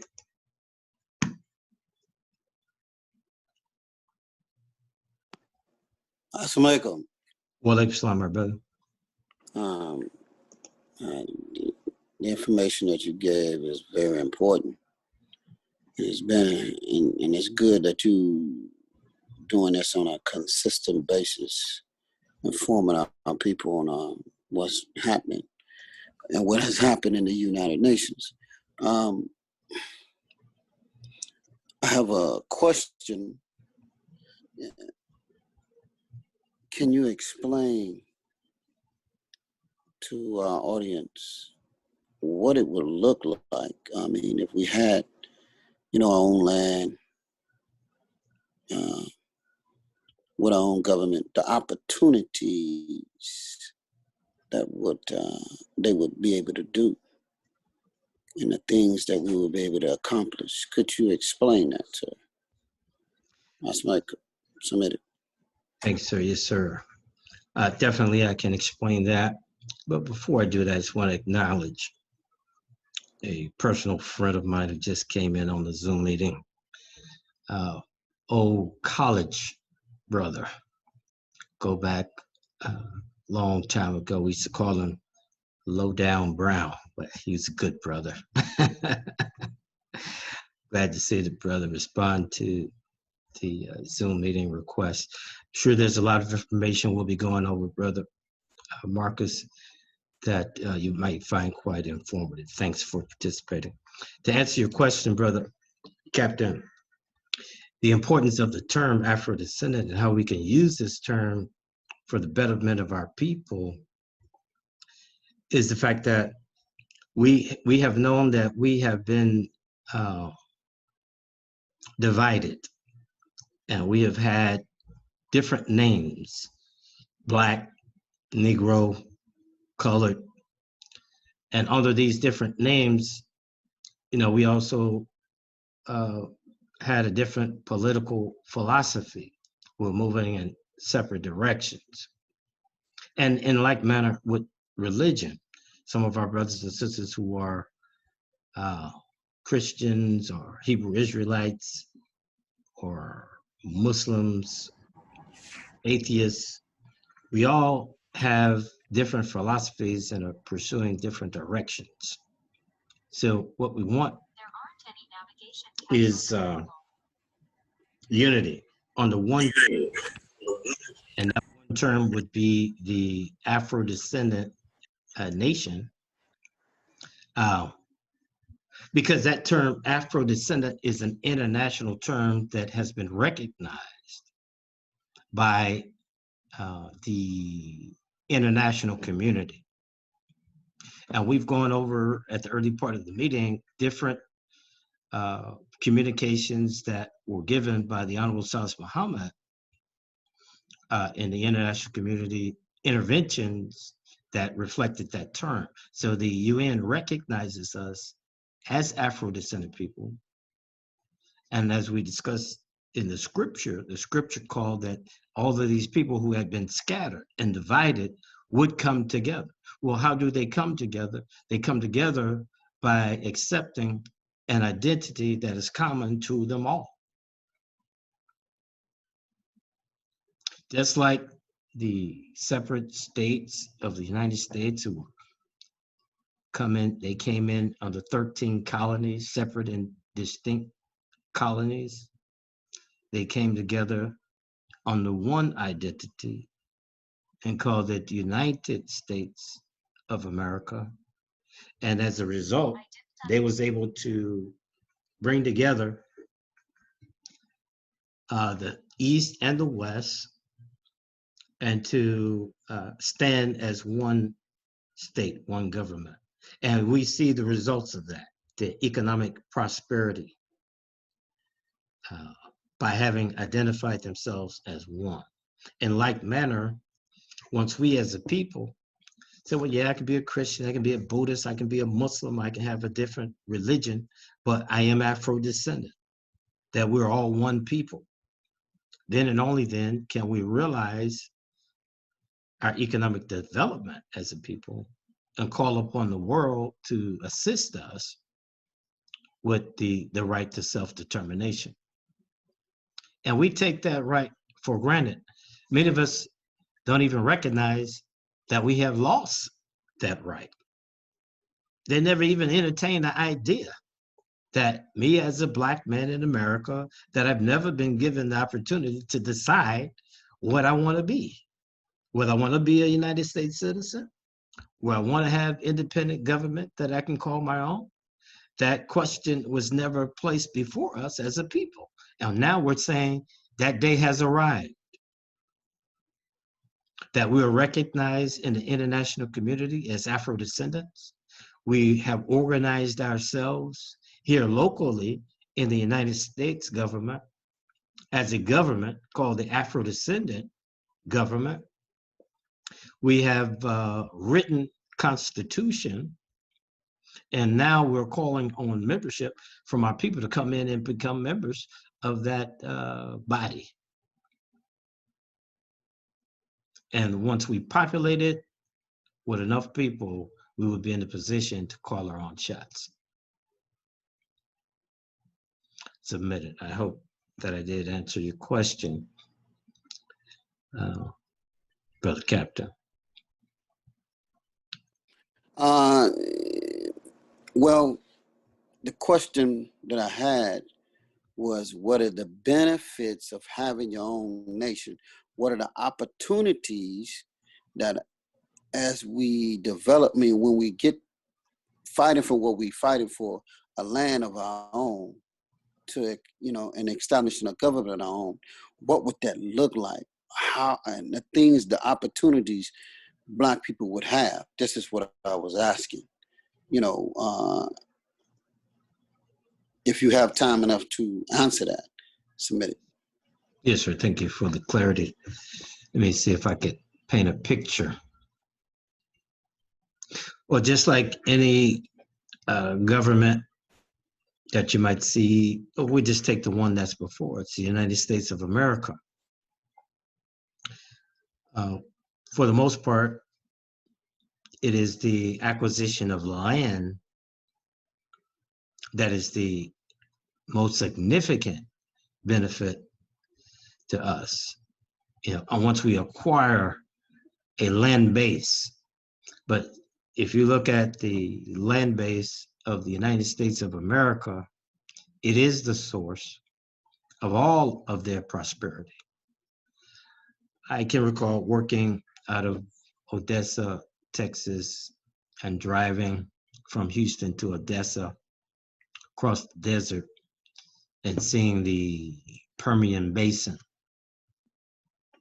and the different oil fields that exist in the Permian Basin, the natural oil, the natural gas, and also realizing that it was President Bush who waxed rich from having bought into and invested in that land base that produced the wealth that sustained his family.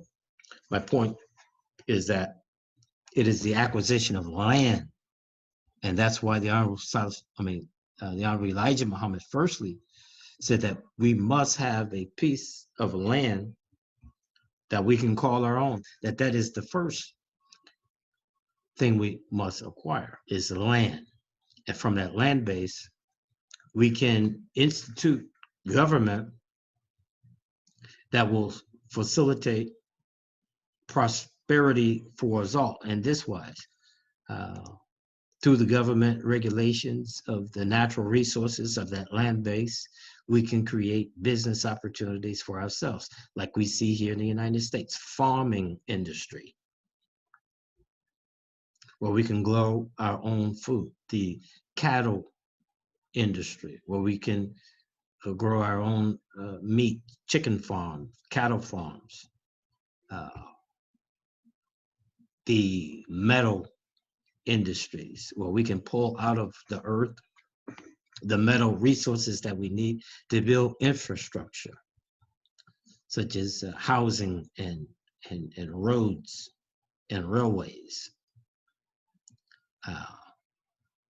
On top of that, all of the service industries that we participate in now, like the phone company, that would be owned and operated by Black people. The television companies, the medical industry that we would own and operate it. So it is unlimited. It is unlimited as to the prosperity that we could have as a nation of people.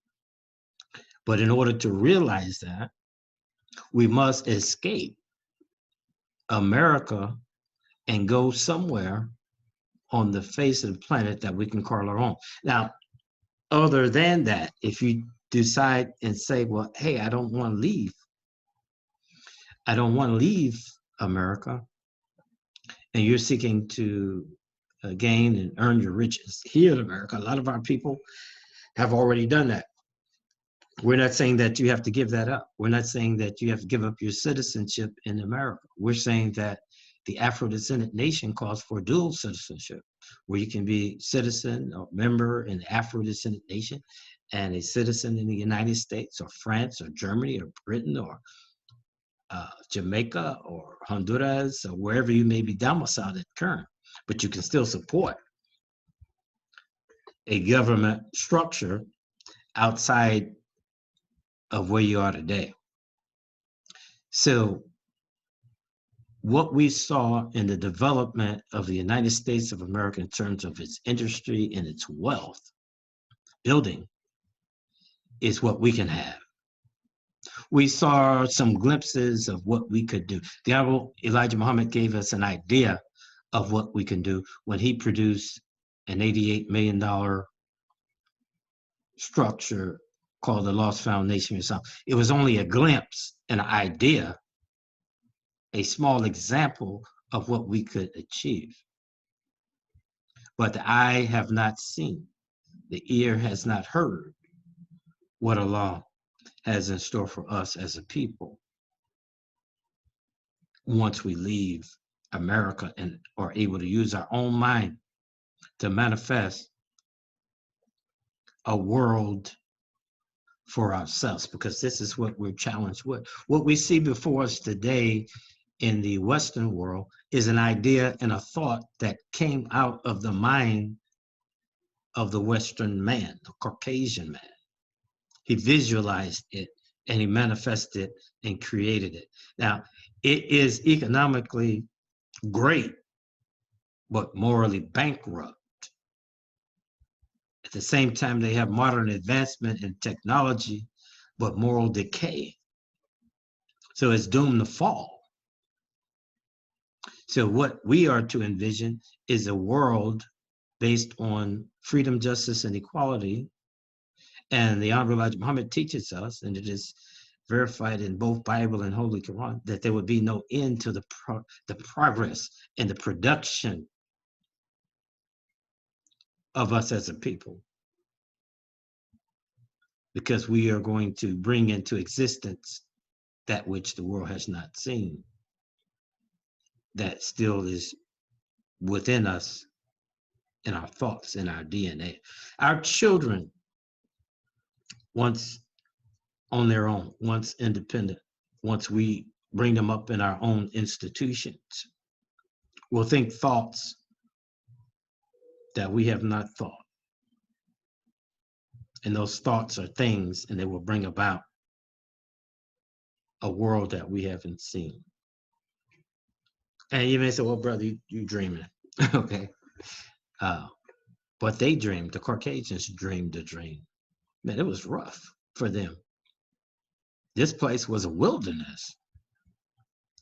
They came over here, man, they was being murdered by the Native Americans, getting their scalps taken, But that didn't stop them from coming. They kept coming.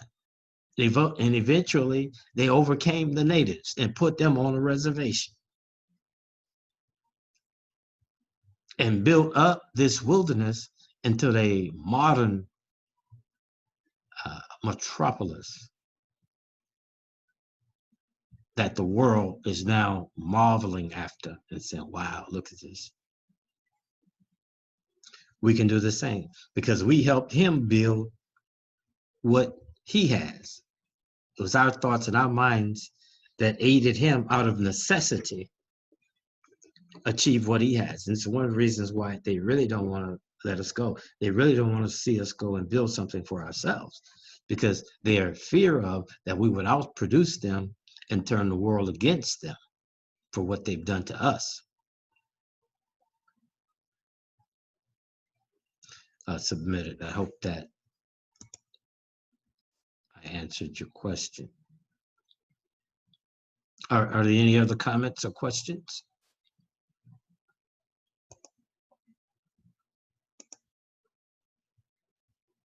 I know I've said a lot. Again, I encourage you to visit the AFRI website to see those interventions that the Honorable Silis Muhammad has done on our behalf, because those interventions speak to what has occurred in the international community. Are there any questions or comments? Assalamu alaikum, Minister Omar. Walaikum salam. This is Captain Mecca this is Captain Mecca. I'd like to give thanks, Zakia, for joining the meeting. She was my guest to join. Assalamu alaikum, Zakia. Nice to see you on the call.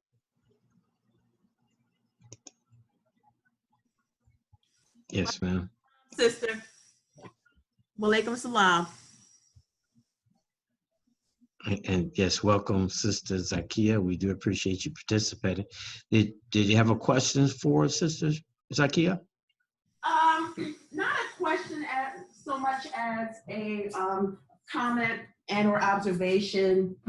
I do still consider myself a member of the Lost Foundation of Islam under the leadership of Silis Muhammad, although I am not active in practicing, but in my mind, this is who I am. When I think in my mind about where we could go with reparations, and to speak to the brother who was saying what it would look like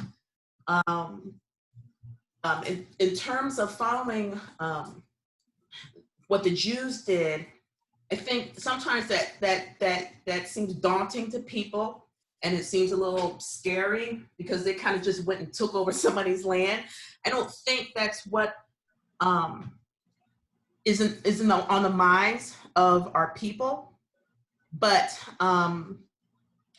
this is something that is extremely doable. It's extremely doable, and it's divinely promised because there are people who are actually doing it now. I have friends who have left America and have gone to Africa and are establishing themselves and are doing it. I mean, it's not gravy, it's not easy, but it's doable. There's a lot of development that needs to be done in Africa. There's a lot of, put it this way, there's a lot of opportunity for development. And the United States will never let you not pay taxes here. Mm-hmm. So you could have real estate in America paying you and having your residence in Africa, and your money from America pays for your living in Africa. One of us or a couple of us go to Africa and get some land and start building a community and in some beautiful part of Africa, and start establishing small communities. And then our people who want to come over, we let them come over. And within that community, we establish our own standards that will necessarily lead to government and or laws per se. I envision that for us, and I see it's doable. It's happening. It's just who wants to be a part of it and how we get there as a people.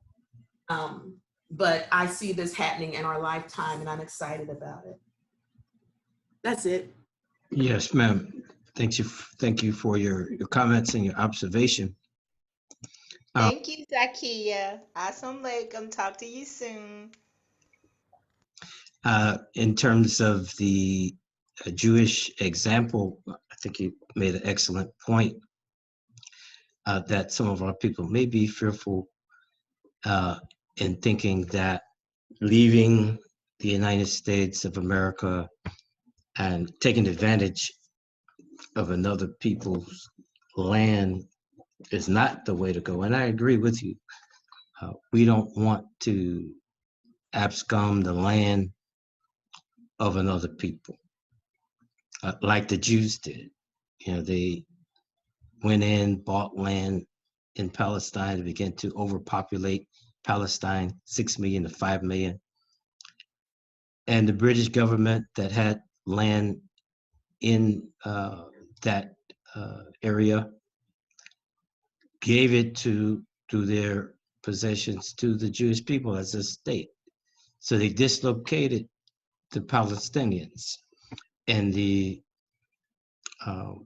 world community at the time supported the British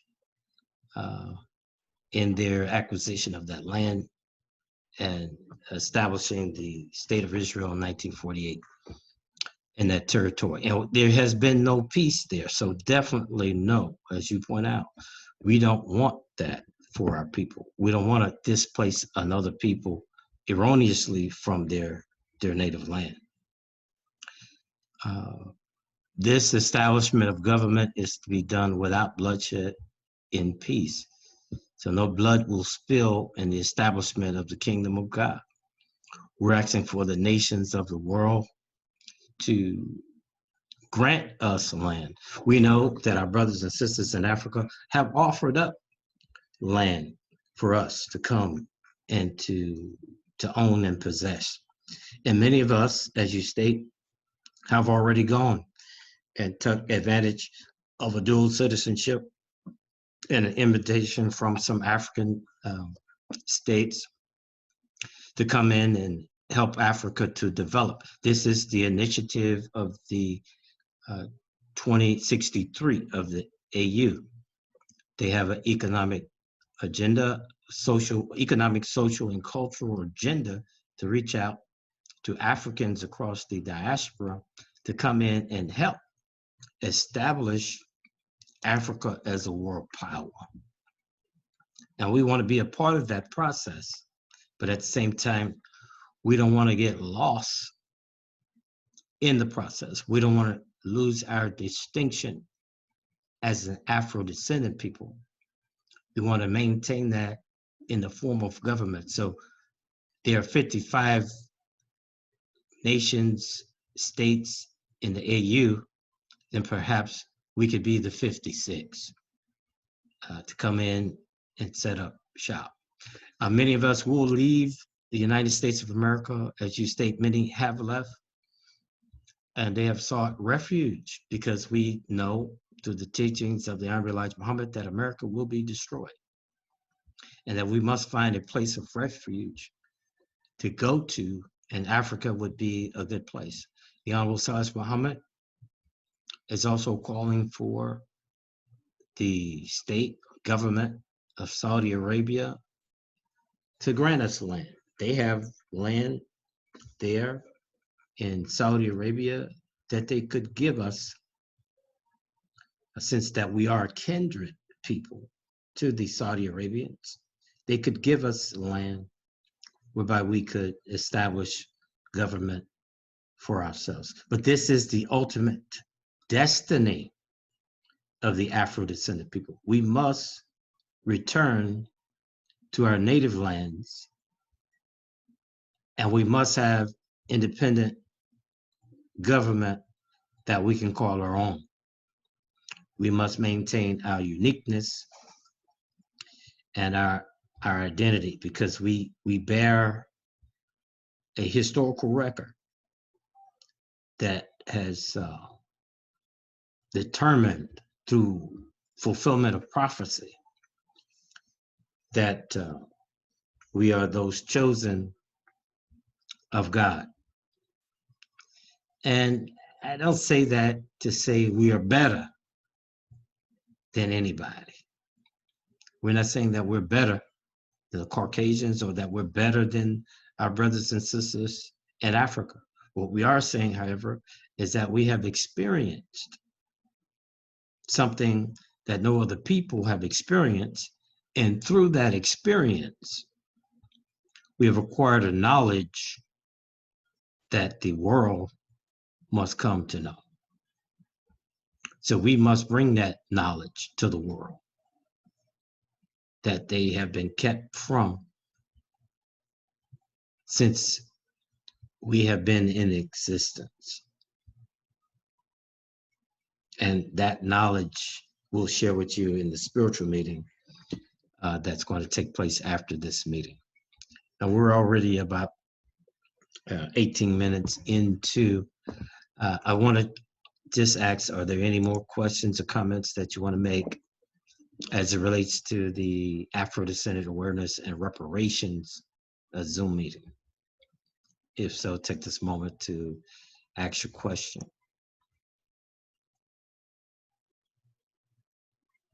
Okay.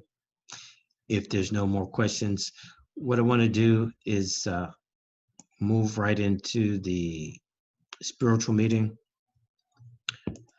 We usually have this meeting from 2 to 4. Do understand that the minister in Atlanta is also conducting a meeting that you're free to attend. If you've already made arrangements to participate in that meeting, you're free to go and participate. And directly after our meeting at approximately 4, Minister Jabari will be having a Zoom meeting as well. The Zoom temple meeting for temple number 27 out of Los Angeles, California. So with that said, I want to just play a little song for about 4 minutes, and then we'll go right into the spiritual meeting. Assalamu alaikum. Alaikum salam.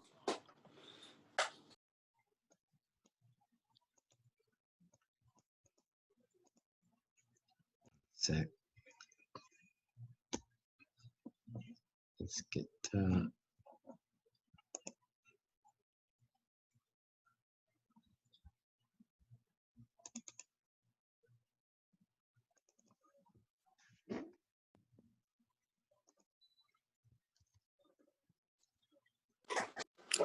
What's up with the song, Minister?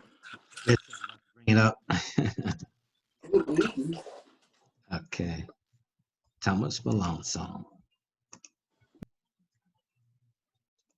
400 years. Hell yeah. Can somebody say hell yeah? Hell yeah. And hell yeah again. Assalamu alaikum. Who is that singing? That's Thomas Malone song. Thomas Malone. Thank you. Did you hear that, Zakia?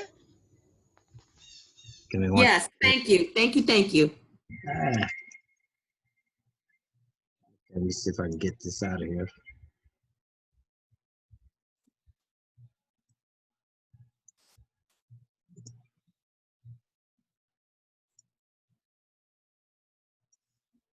Okay, I done made a mistake here.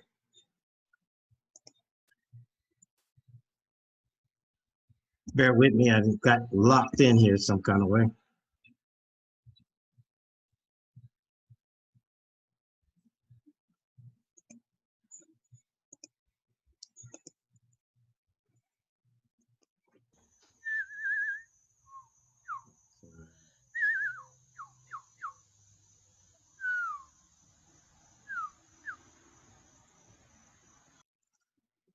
Let's see.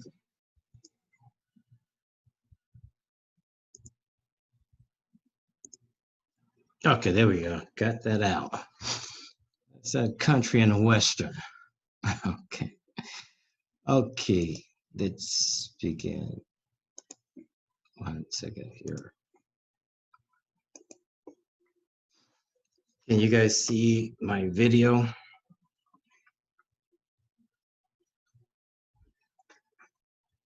Okay.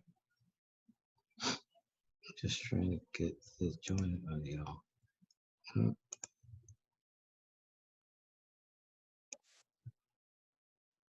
Just having some technical difficulties. Bear with me. Yeah, I don't see it yet, Minister. Okay, we put it in here. Choose. There we go. We're good. Okay.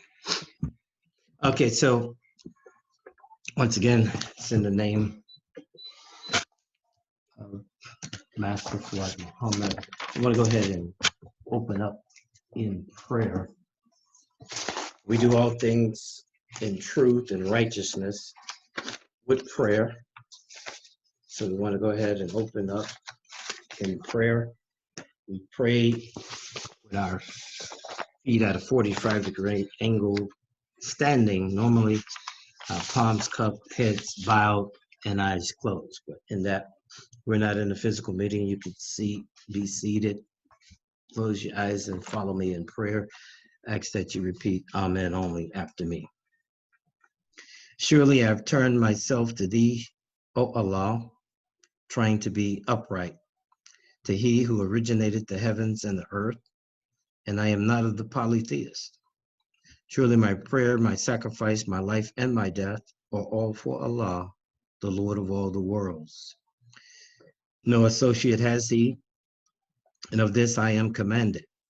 I am of those who submit. O Allah, thou art the King, there is no God but thee. Thou art my Lord, and I am thy servant. I have been greatly unjust to myself, and I confess my faults. So grant me protection against all of my faults, for none grants protection against faults but thee. And guide me to the best of morals, for none guides to the best of morals but thee. And turn away from me the evil and indecent morals, for none turns away from me the evil and indecent morals but thee. O Allah, make Muhammad successful, and the true followers of Muhammad successful, here in the wilderness of North America, as thou did make successful Abraham and the followers of Abraham successful. For surely thou art praised and magnified here in our midst.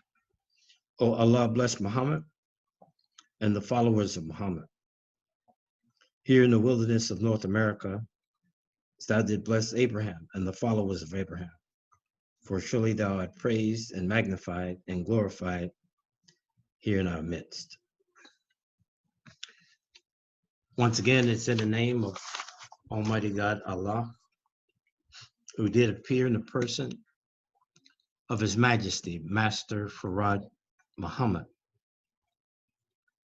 We know him as the long-awaited Messiah of the Christian world and the Mahdi of the Muslim world. We thank him for coming out of the east into the west to seek and to save a people who had been lost. Not only lost from their geographical homeland in Asia, Mecca, Africa, but a people who had been lost, as we can now see clearly today, from their mother tongue, from their culture, the knowledge of their God, their way of life. He reunited us to that way of life, to that knowledge of self. And he raised in our midst the last and greatest messenger of God, the most honorable Elijah Muhammad. We say, may the peace and blessings of Allah forever and ever be upon him. For it was the most honorable Elijah Muhammad who gave spiritual birth to the lost foundation of Islam and the entire so-called Negro race. He fulfilled the prophetical roles of Moses in this modern day. He fulfilled the prophetical role of a John the Baptist who was sent from God. And he was always styled as that spiritual woman, Mary, of both the Bible and Holy Quran. We say, may the peace and blessings of Allah be upon him, for we do recognize that he is deceased and that he will not be returning. His job with us was complete and ended upon his physical demise in 1975. But that nation, that government that he set up, that he gave birth to, served as an example for us as to what we could be. It was a fine organization that attracted approximately 500,000 of our people, influenced them and influenced millions across the globe. He was a man that was respected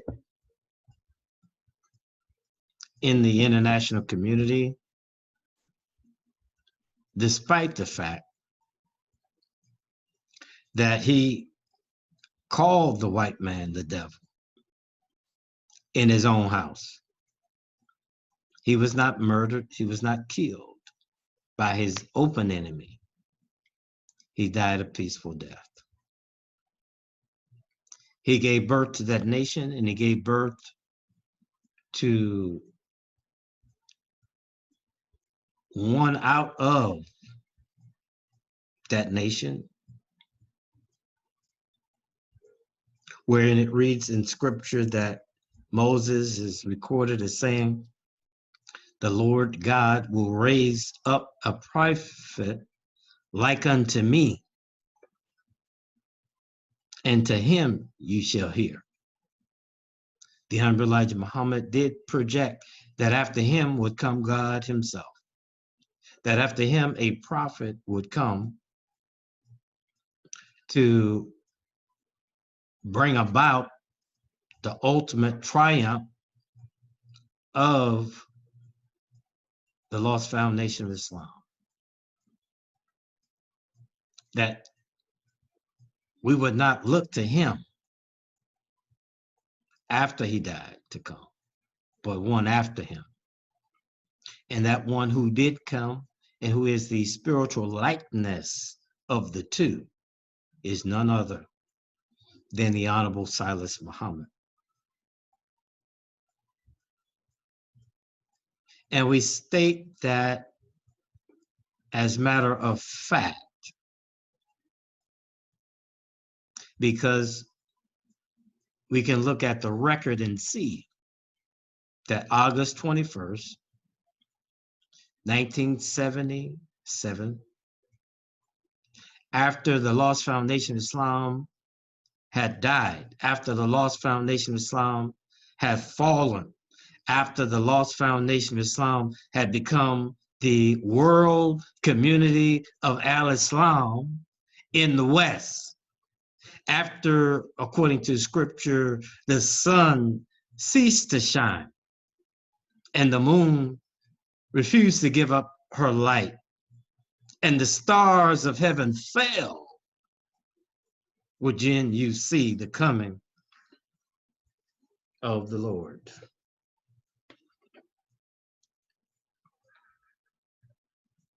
We thank the Honorable Silis Muhammad for having enough courage and fortitude to stand up and to fulfill what his forefathers did seek to bring about and to establish. And it is in their names, the name of Almighty God Allah, Master Farad Muhammad, the name of the Most Honorable Elijah Muhammad, peace be upon him, our spiritual mother Mary, and in the name of the spiritual likeness of the two, the Honorable Silis Muhammad, do I greet you, beloved brothers and sisters, in peace. We say, Assalamu alaikum. I would also like to acknowledge the monarch of the Lost Found Nation of Islam, Her Majesty Queen Mishaki Muhammad, and we thank her for her dedication and commitment to the Afro-Descendant Nation and to the Lost Found Nation of Islam. For those of you who are in on this Zoom call, I appreciate your patience and you're sticking with me through the Afro-Descendant Reparations meeting, even into the spiritual meeting. And we go for about 4 or 5 hours. And I know it couldn't be tedious, but when you're caught up in the spirit, you can go all day. So I thank you for hanging in with us. Today, I just want to pick up where I left off in the script, because I feel that it's important that these scripts be made clear to us today. In the book of Revelations, it says that the mystery of God shall be finished. And a lot of our people are still infatuated with the mystery of God. And they cannot bear witness to the reality of God. So we're talking about a concept here. For the most part, the old world that has been in existence for 6,000 years, it has been the belief that God is spirit, unseen, omnipotent, omnipresent, everywhere at the same time, all-knowing, doing everything, manipulating as a puppeteer, if you will, the minds of men and the bodies of men. And some of us may not believe that exactly as stated, but for the most part, he resides in the heavens, in the seventh heaven, out in beyond the clouds in the sky, and that a devil exists under the ground. Now, that may sound far-fetched, I know, to the Muslims who are in on the calls, but those of you who are Afro-descendants and have not been introduced, your grandmother taught you that. Mine did. That the devil resided under the ground. And if you were not a good boy or girl, that the devil would get you. And you would be cast into what they call hell. And that you would burn forever. Now, isn't that something? Let's just think about that for a minute, my brothers and sisters.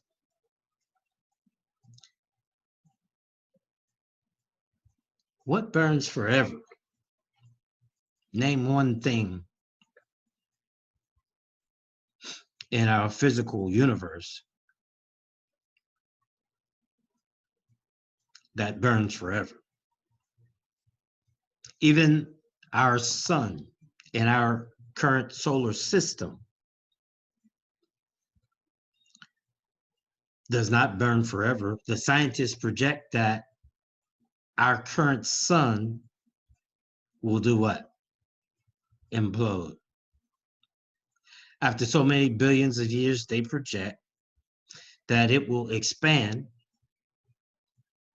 and then implode on itself,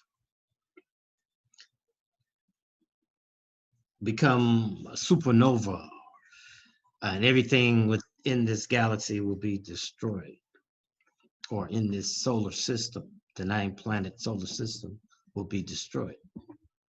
So it won't burn forever.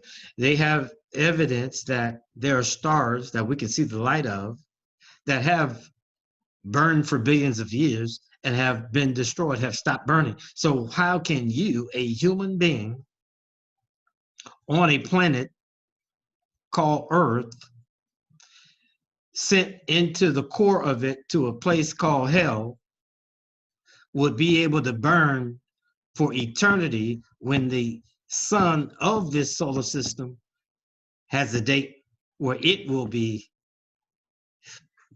out? I didn't understand. How can a God justify burning a human being for lying, stealing, cheating, committing fornication, committing adultery, that because you lied, because you stole, because you committed fornication and adultery, I, the spook God, will condemn you to burn throughout eternity in a hell? That doesn't match your sense of justice. That sentence to burn for hell or forever doesn't match the sense of justice in your own person. You can't understand that. That's why people keep sinning, because they don't believe that. They don't believe that they're going to actually die and go to a hell and burn forever. If they did believe it, then surely they would not commit sin. But no one has died and come back to report that, yeah, man, I'm burning in hell forever for the sins that I've committed. It's a fallacy. It's a mystery. Just like that mystery devil that has on the red stockings, the red outfit, the horns on his head, and a pitchfork is a fallacy, so is also the mystery God, that there is no mystery God. He does not exist. Now, you might say, some of our brothers and sisters might say, well, what do you mean there's no mystery God? Exactly what I said, there's no mystery God. Now, that doesn't mean that there is no God. Yes, we believe that there is a God, and that the mystery of that God is now today finished, that we are now to come into the reality of that God. We are to know who, what is that God.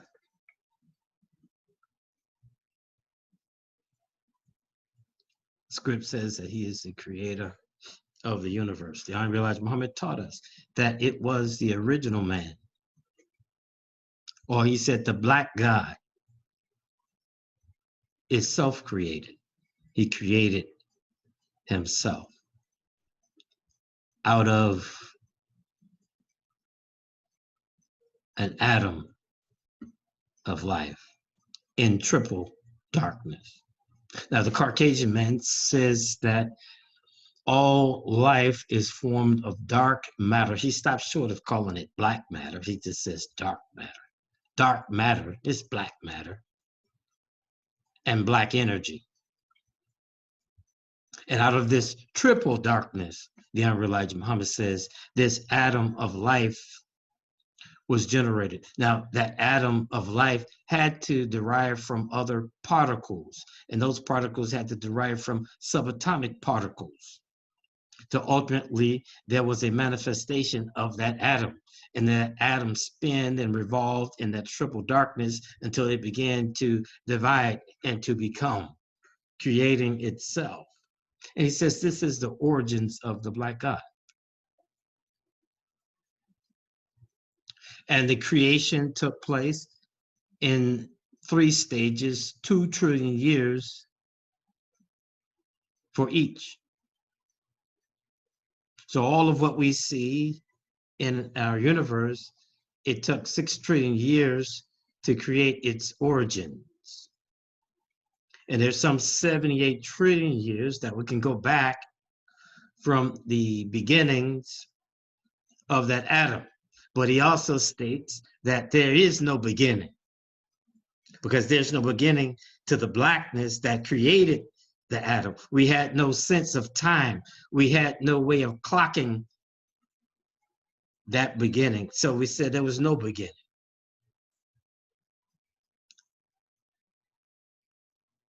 But when we got that first Adam, we can then begin to clock time. And he said it's some 78 trillion years ago. And that this God, and he said it in Message to the Black Man, he says that the original God does not exist. The creator of the planets, the earth, the heavens and the earth does not exist. He is dead. But he lives in the people. Sure, it's been seen. And that's something to think about. He lives. This is why he says that the black man is directly descended from the Creator God. That we are the essence of the Creator God. That he deposited himself in us. That we are the same. In us, we know that there are three different aspects of us. The Honorable Silis Muhammad points out to us that there is the physical man, the flesh, blood, bone man, that which the physical eye can see. Flesh, blood, bone man. That's one part of us. And that the second part is the mental man. Now that flesh, blood, bone man needs food, water, clothing, and shelter to exist, to sustain its life. That second man, the mental man, resides, if you will, in the brain. It's that part, that organ that is housed in our head, in that brain. There's something called mind, or the ability to reason. And that mental man must be developed by cultivating your mentality. Education is one way that you exercise and manifest your mental man. It allows you to think logically. It allows you to learn from what you experience in the physical body. It allows you to manipulate that physical body and bring into existence things that you are able to fathom through your education. He is strengthened through reading, writing, learning. Now, this third part of you, which is the mind that's in that brain, that part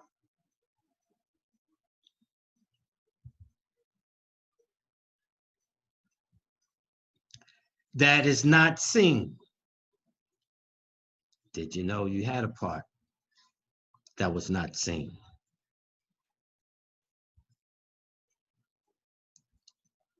We call it mind. And in that mind, that part which is not seen, there is something there that gives you a sense of right and wrong, a sense of morality. And this man,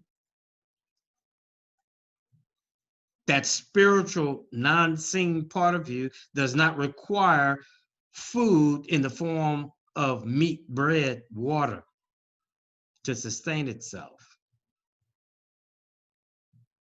what it thrives on, what it lives on is truth. What is truth? It lives on facts. It lives on who, what, when, where, how, and it's able to discern based on facts the right course, the right path.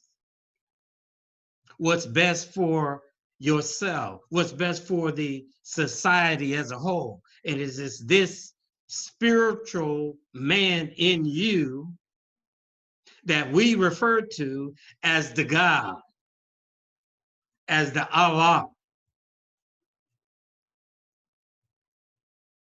There is nothing outside of you that controls and manipulates you.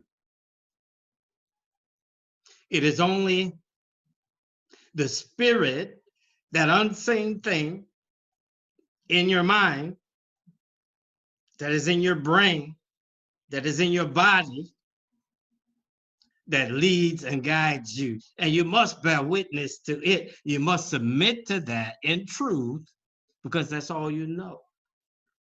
You don't know of anything else. You have not had communications with anything other than that within you. When you bow your head and you pray, you're trying to touch that truth, that God force, that God power. Like the singing group, Mary, Mary says, it's the God in me. And she's only echoing, they're only echoing the words of the script, wherein Jesus says that the kingdom of God is within you. And that is the mystery that is to be fulfilled and finished. In the book of Revelations, I believe it's chapter 10, it says that God would come and dwell among men.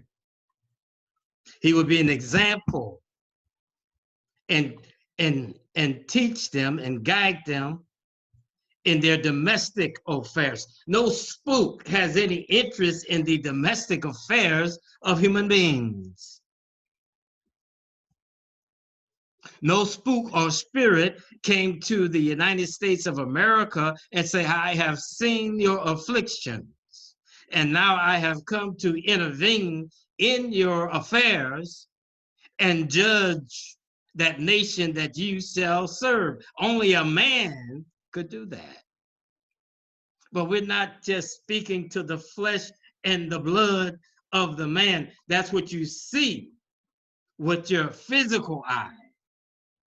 But you must also see with your spiritual eye. This is what is meant when it says Jesus made the blind see. Was he an obstetrician?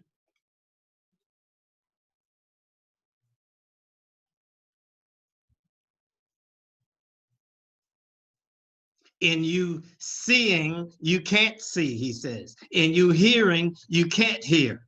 But I am here to open up your ears and your eyes such that you can hear spiritually and see spiritually. What are you trying to hear and see? Allah, God.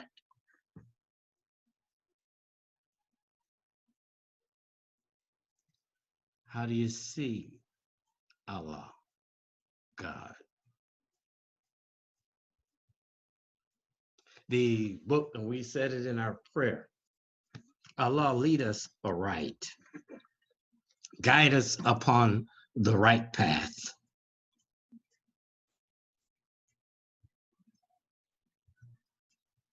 Now we have looked to,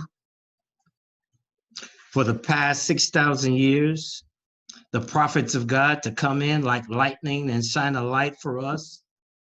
In the absence of the presence of God, a prophet or a messenger would come and depart wisdom, knowledge, understanding through the past 6,000 years. But the Honorable Elijah Muhammad says to us, the Quran says to us, the Bible says to us that in the end day, in the last day, then God would be made faith. He would be made clear. You would have a knowledge of him. The Honorable Elijah Muhammad says, I spoke face to face with God. in the person of Master Fard Muhammad. Now, yes, we must acknowledge that the physical person of Master Fard Muhammad did speak to the Honorable Elijah Muhammad. But in the person, in that physical person of Master Fard Muhammad, he had a brain. And in that brain, there was a mind. And in that mind was a spirit.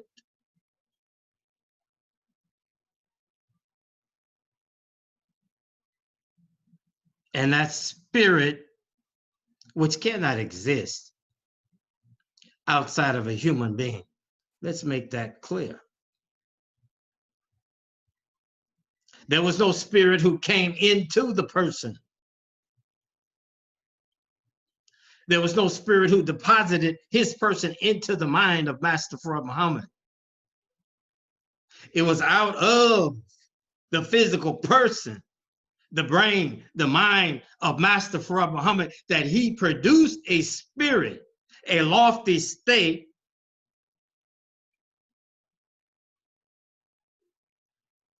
and began to speak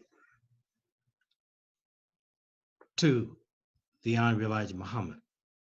Said, I am God. For our brothers and sisters, well, man can't be God. Well, God is a spirit. Is not man also spirit? We just stated that there's a part of man that cannot be seen. So there is part of man that is spirit, that is not tangible, that we know exists, just like we know our mind, our mental faculties, our brain exists, and our flesh and blood exists. We know that he exists, that spiritual man, in us. And when the physical body is dead, then that spirit is gone. That energy is now released through the laws of conservation back into the universe. Those thoughts that that individual spoke bounce around our universe because thoughts are things. They travel 24 billion miles per second. What I'm trying to get at, my brothers and sisters, is that the mystery of God is finished. And that God who came to us in the person of Master Fard Muhammad was to bring that information forward to us. And the Honorable Silis Muhammad in this day is now bearing witness to the Father that there is no God save man.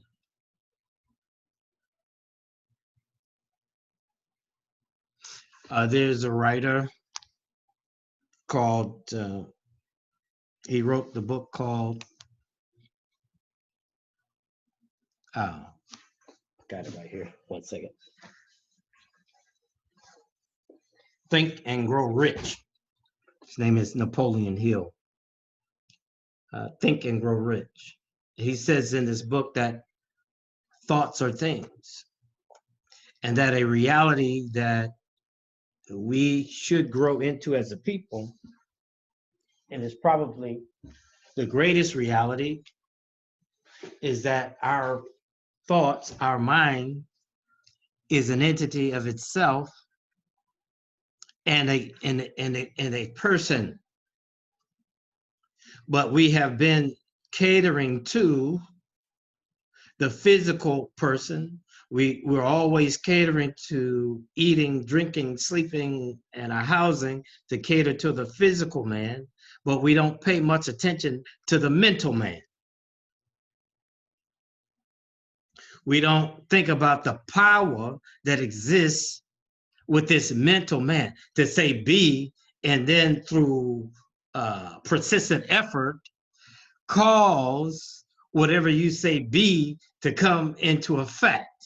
Now, this is the same thing that the Honorable Silis Muhammad has been introducing to us since he stood up August 21st, 1977.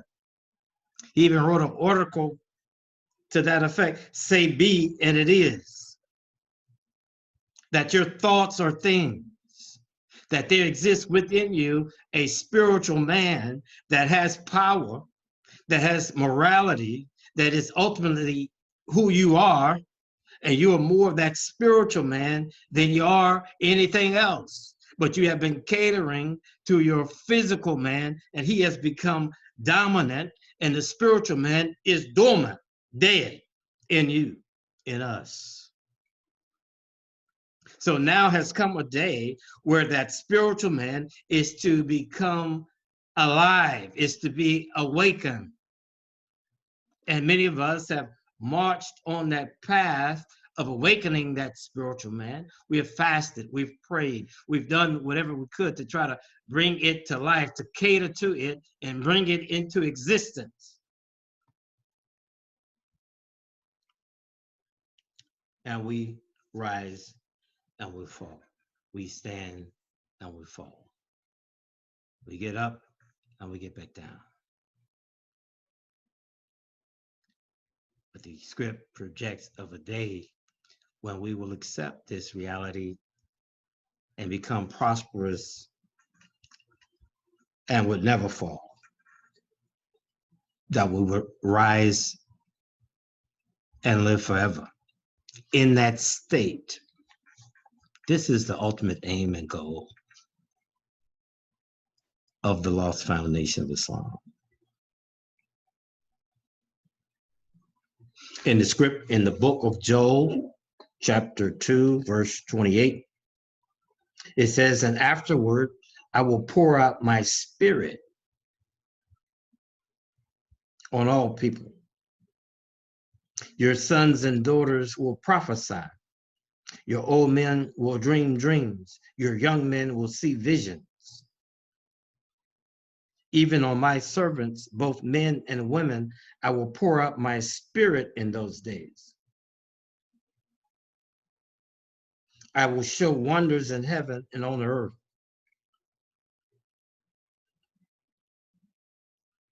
And then it talks about what we read earlier, the restoration of Israel, that we would be scattered and that one would come to draw us together from all nations, multitudes upon multitudes placed in the valley of decision. This is what we're speaking about. This is the time that we're living in. This is the gospel and the good news that we're to proclaim to the rest of the world, that the knowledge of God and that mystery is finished. The knowledge of God is now here present.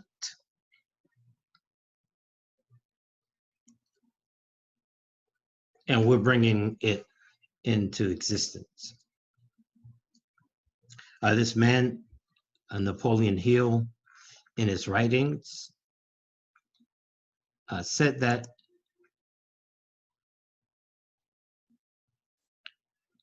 in order to bring about or to convert thoughts into things, one must develop a mastermind.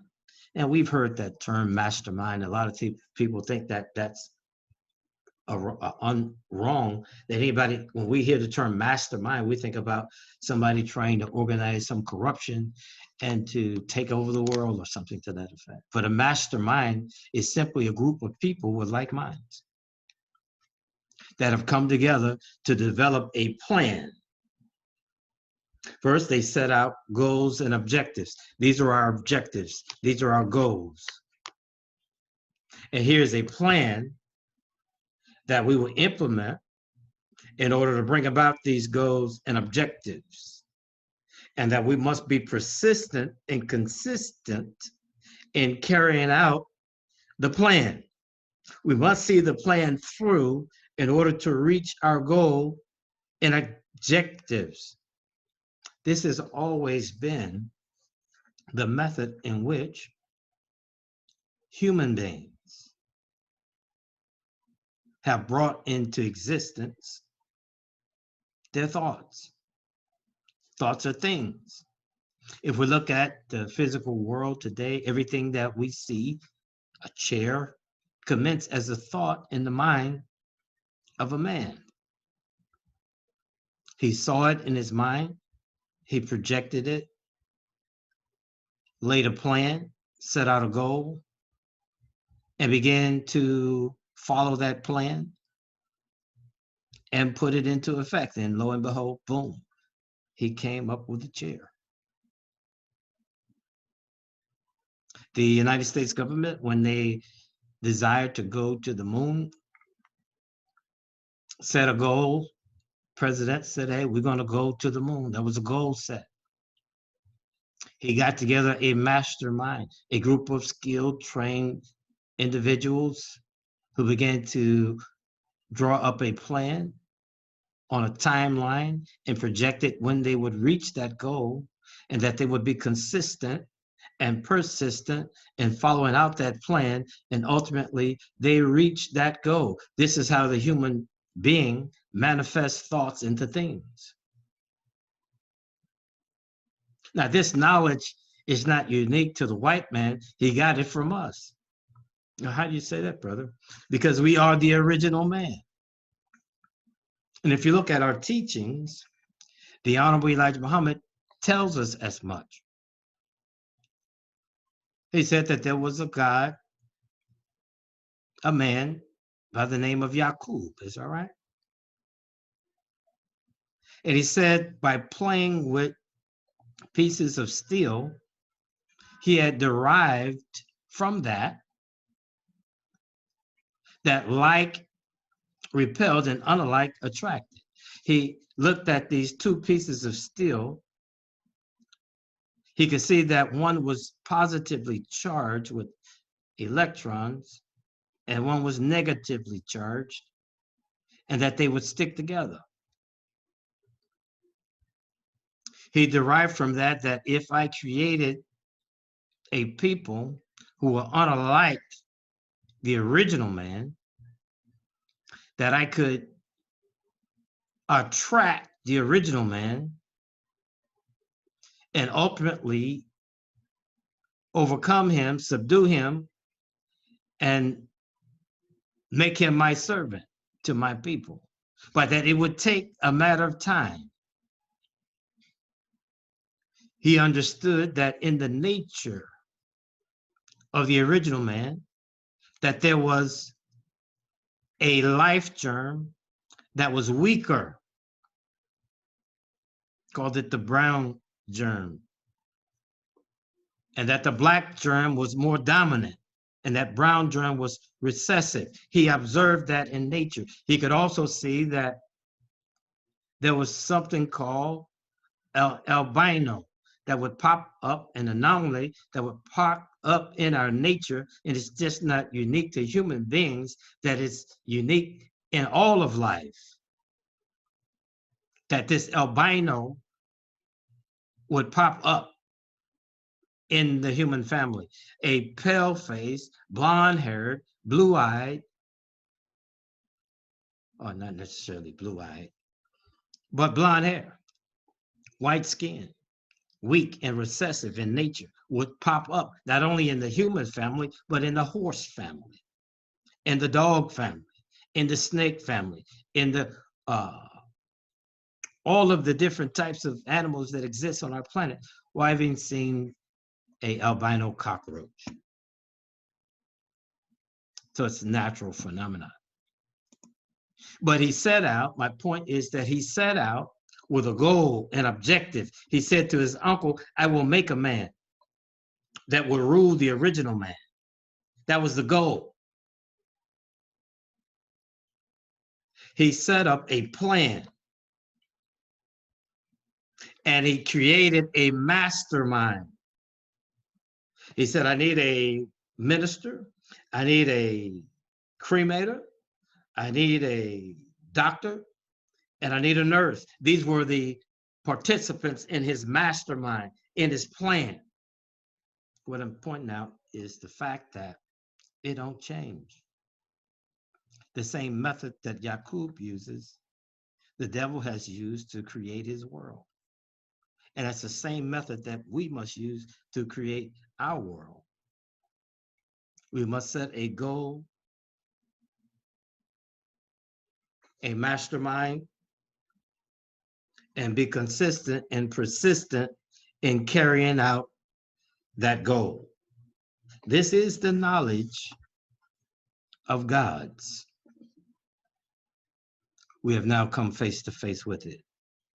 And now the question is, what are we going to do with that knowledge? Now, the Afro-Descendant Nation, the Lost Found Nation of Islam, have commenced. We have created a mastermind. We call it the Congress of the Afro-Descendant Nation, a Senate House and a House of Representatives. We have a president. We have a judiciary branch. We have a mastermind, and we have set out a goal to bring into our membership 144,000, ultimately 250 million of our people into our fold, and to manifest a nation state on a piece of this planet Earth that we can call our own. Now, there is no mystery here. There's no doubt as to what the goal is, what our objectives are. The only thing we must do now is move in that direction, be consistent and persistent in bringing it about. And through the act of attrition, by constantly wearing on the minds of our people, by constantly repeating those thoughts, by constantly acting in that direction, we will begin to manifest that reality on this planet Earth. That's our ultimate aim and objective. Just like a drop of water falls onto a rock or iron pipe, over time, that one drop of water, as it commences to drop and drop and drop and drop and drop, is going to wear out that rock or that piece of steel. In like manner, we have observed. I remember coming up in the Christian church where I went to a church where, they had a picture of the white Jesus and the white John the Baptist on the wall. The white John the Baptist was baptized in the white Jesus. And at that time in 1982, well, even before that, before I stood up, that was what was being taught in the Black community. But over time, we saw that the Black preachers began to take that white Jesus off the wall and began to speak back and say, that is not Jesus. That is not a representation of a Black man who is Jesus. We saw in the Black community where it was common. Even the name that my mother gave me was Stephen. That was a biblical name. Many of our people were named Mary, Joseph, Stephen, David. We had these biblical names that were European names that our people went in. But after the advent of the Honorable Elijah Muhammad and him teaching this teaching through attrition, our people began to identify with more Black sounding names or African names or Arabic names. So now you see in mainstream America, persons who have these Black sounding or Arabic or African names in mainstream America. That has been the influence of the teachings of the Honorable Elijah Muhammad and the Honorable Silis Muhammad over the years. So this is where we are. we're at that point in time in history where we must restore our people. This is the great day of resurrection. And we define ethnogenesis in a word as resurrection. I had this discussion with a friend of mine the other day. He said, well, the dead are supposed to rise.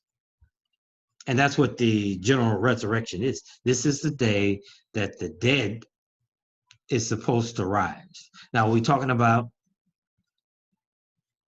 a physical dead people coming out of their physical graves across the entire planet Earth.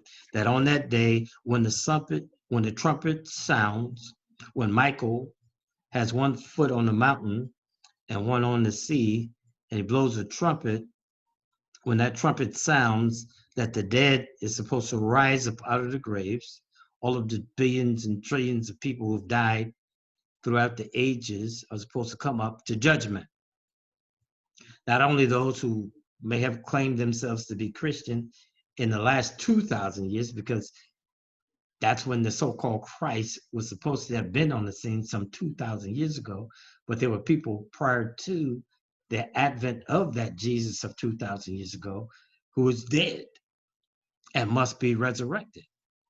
So all of these people are to be resurrected and they're to get judged. Some will go to everlasting life in heaven. Others will be suffering everlasting burning and damnation in a hell. Is that real? Is that reality? Is that something that we still believe in today? Or it's the misgivings of our slave masters, of people who taught us other than the truth? Or could it mean a people who had been suffering a spiritual death and in the grave, and that a God would come and liberate them from that grave? We're talking about you, black man and black woman. You are the only people who have suffered 400 years of being buried in a grave. In the Bible, it speaks about Lazarus, who was beloved of Jesus, who was in a grave, symbolic of you. And then the God would come and resurrect Lazarus from his grave. Who has come to resurrect the black man? The now Afro-Descendants. What man or woman has said that I have come and that I have heard your afflictions and that I am come to judge that nation that ye shall serve as servants and strangers, and that you shall come out with a great substance other than Master Farad Muhammad? He said it and he performed it. He came out of the east into the west as a thief in the night, and he woke us up. If you go back and listen to the Honorable Silis Muhammad's lecture series on the resurrection of Jesus, and he spoke to, I believe it was in the book of Matthew, how it reads,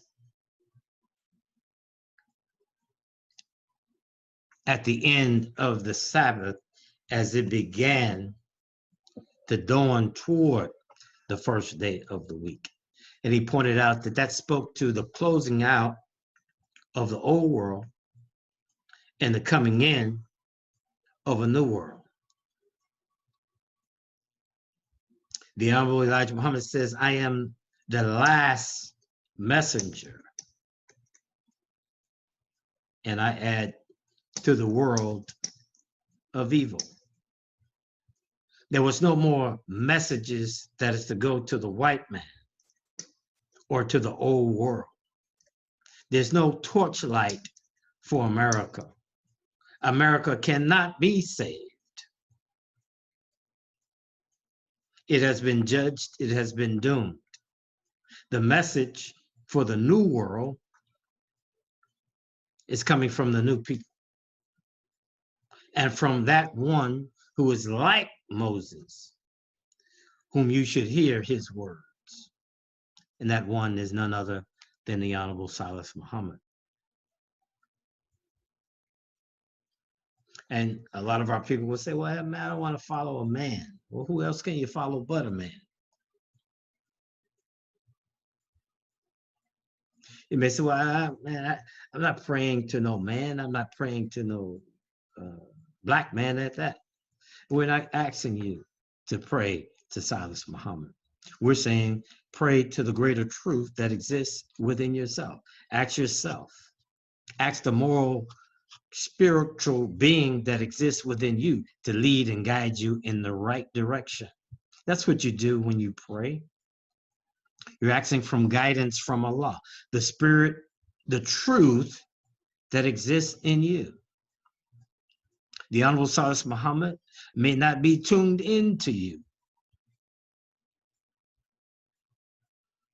I call on the truth and righteousness in another black man and woman if you can't reach the truth in you for aid and assistance, if you need help. And your prayer shall be answered. Because any prayer that you pray can only be answered by another human being.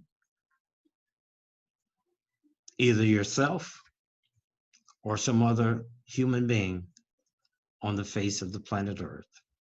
And that's the knowledge that we have come to. So, well, hey, man, where do I go after I die? Is this it? That's why the Caucasian man told you to wait until after you die to get your piece of pie. Because he knows this is all you get, is this life. But he is at the table eating all the pie he can get. He's acquiring all the land. He's making all the money on this planet Earth.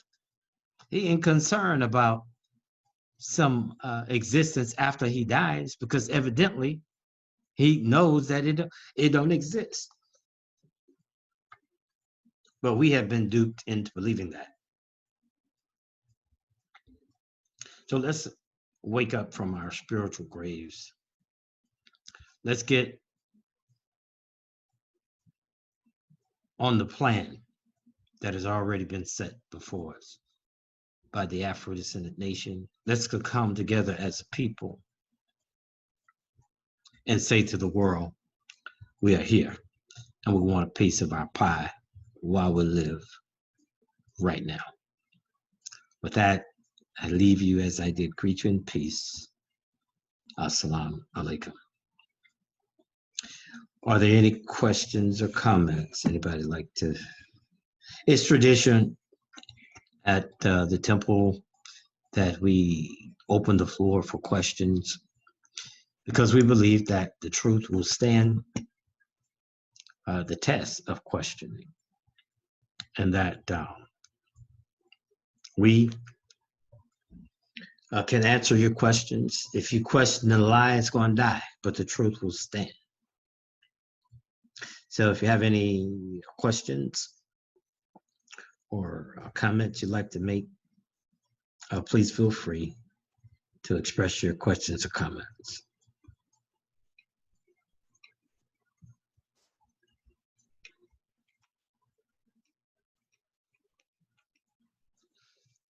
If there's no questions or comments, that means I've done my job pretty well in explaining what it is that we're trying to get across to you.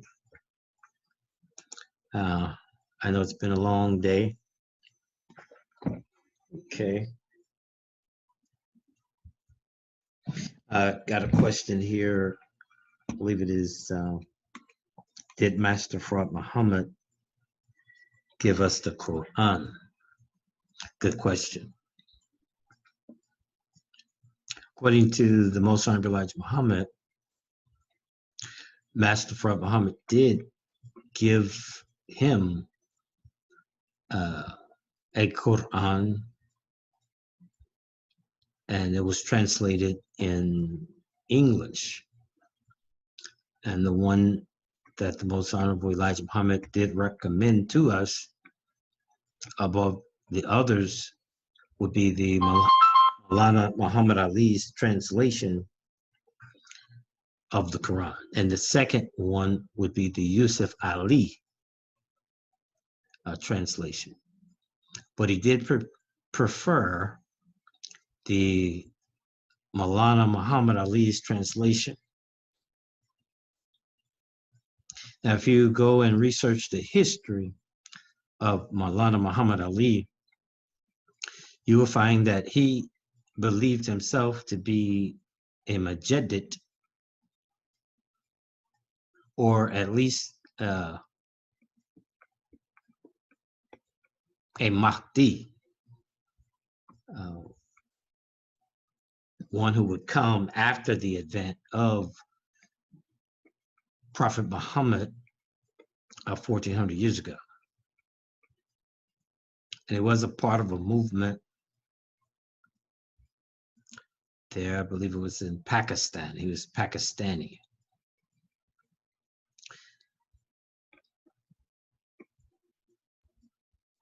But Master Fard Muhammad never brought us Orthodox Islam. He never taught us Orthodox Islam. And this is why the Arabs reject him, because they believe he didn't follow the Sunnah of Prophet Muhammad and the tradition of Al-Islam, because he did not teach us Al-Islam. And that speaks to the mindset of Master Fard Muhammad. Now, here's a man from Mecca, the holy seat, having grew up, but yet he does not teach us Orthodox Islam. He teaches us something totally different. We still follow the 5 principles of Islam, and he presents us with the Holy Quran, and he recommended approximately 105 books to the Honorable Elijah Muhammad to read, of which he said the majority were books on the life of Prophet Muhammad. But he never said to us, you are to take the Shahida. He never said to us that you must go to Mecca and make Hajj.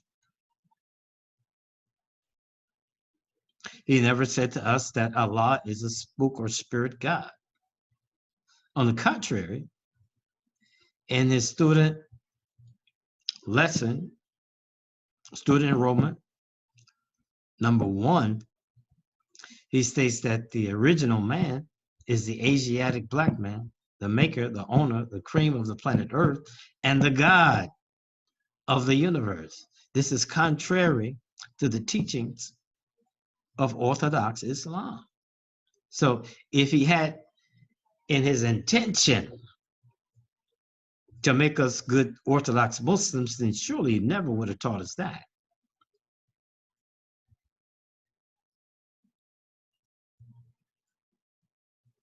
And our brothers and sisters in the Arab world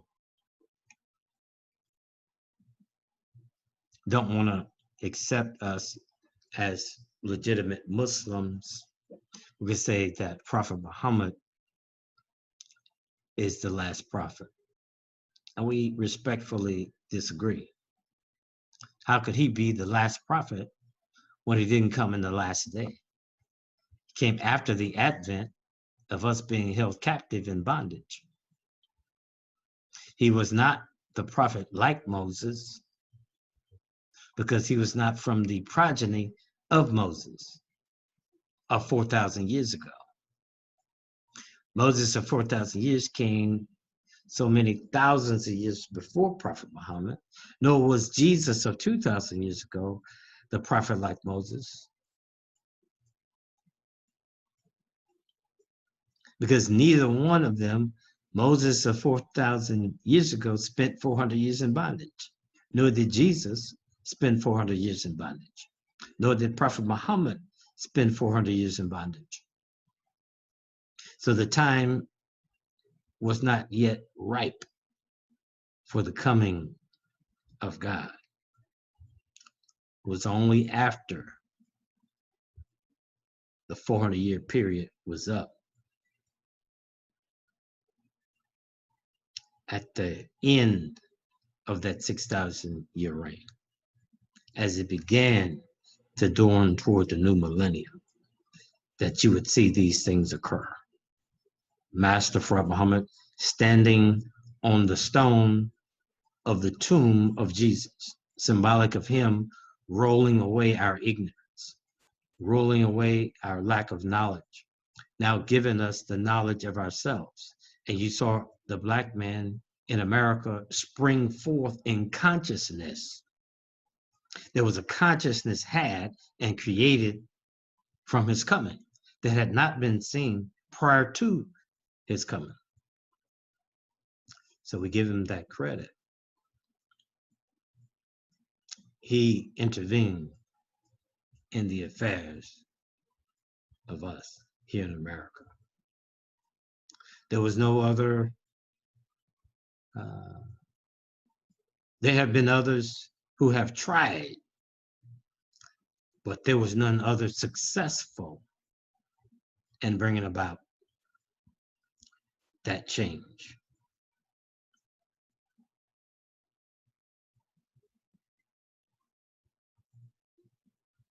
I'm trying to read this question from our sister here.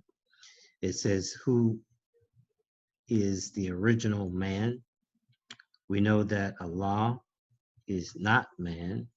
However, we know that created man was given dominion over the earth and physical universe, intellectually sound reasoning. Okay, let's look at Genesis 1:26, wherein it reads in the Bible that God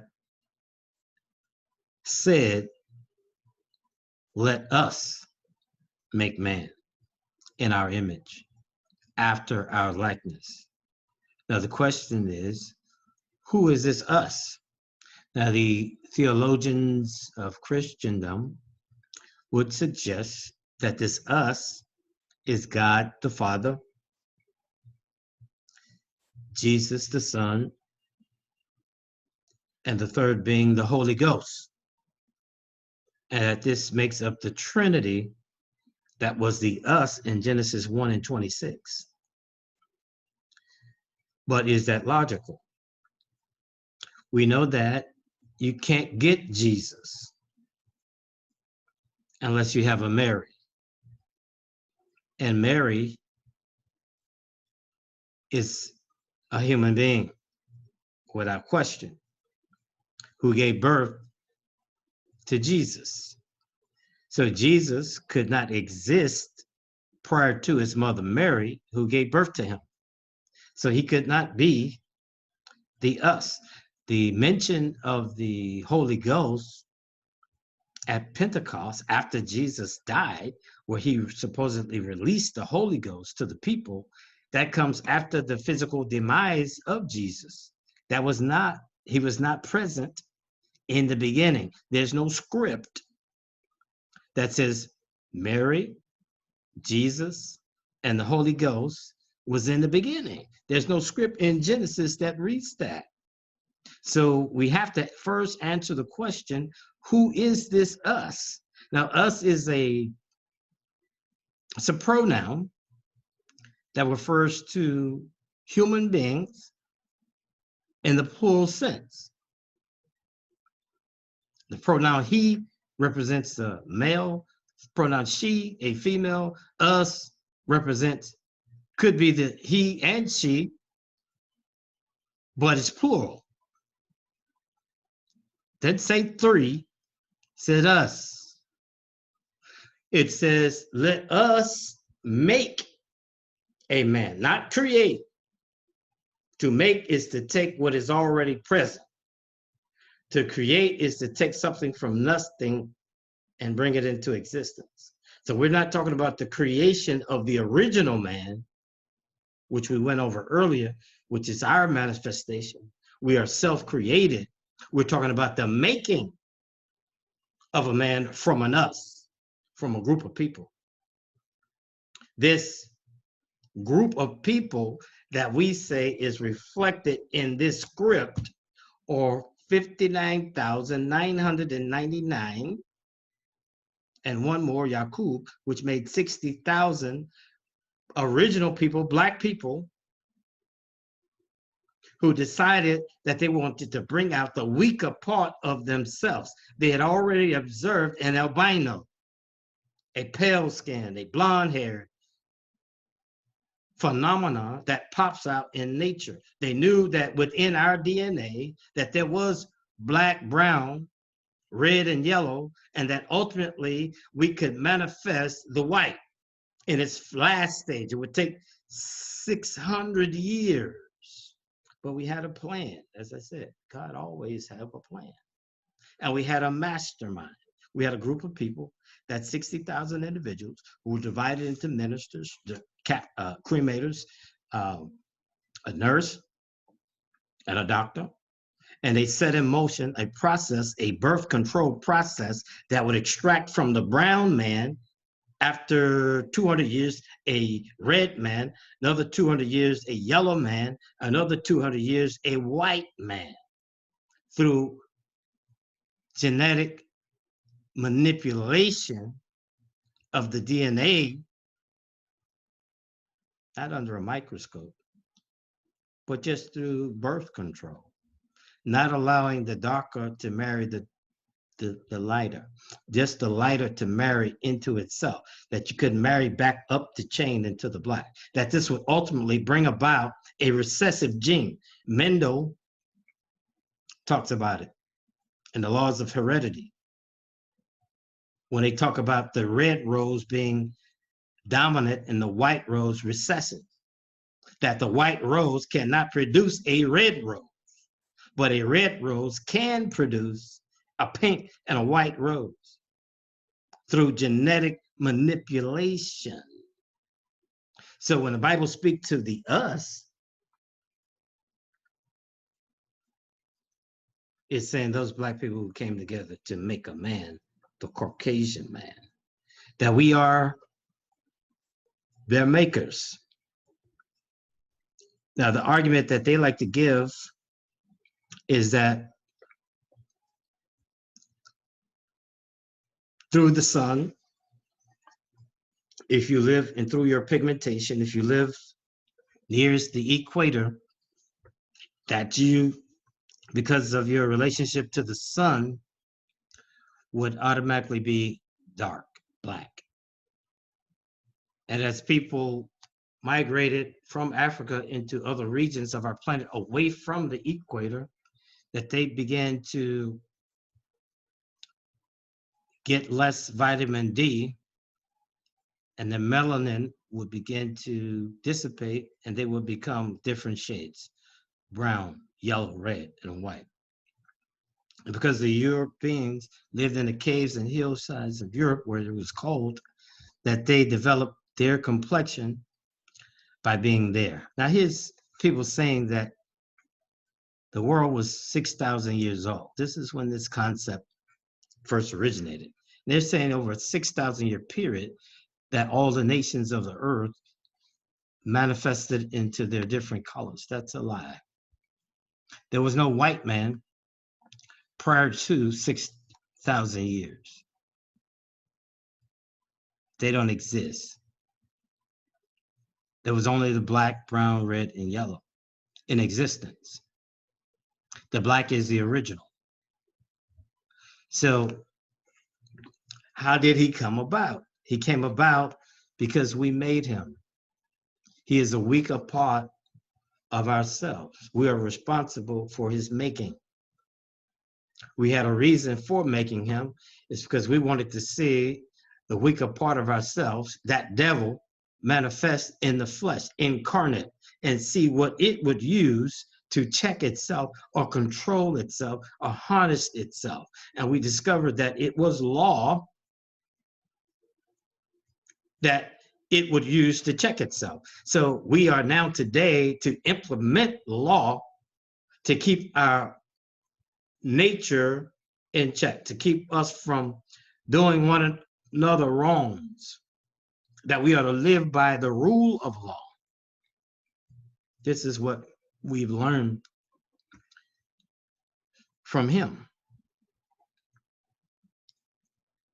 That same man in the book that was made would be given dominion.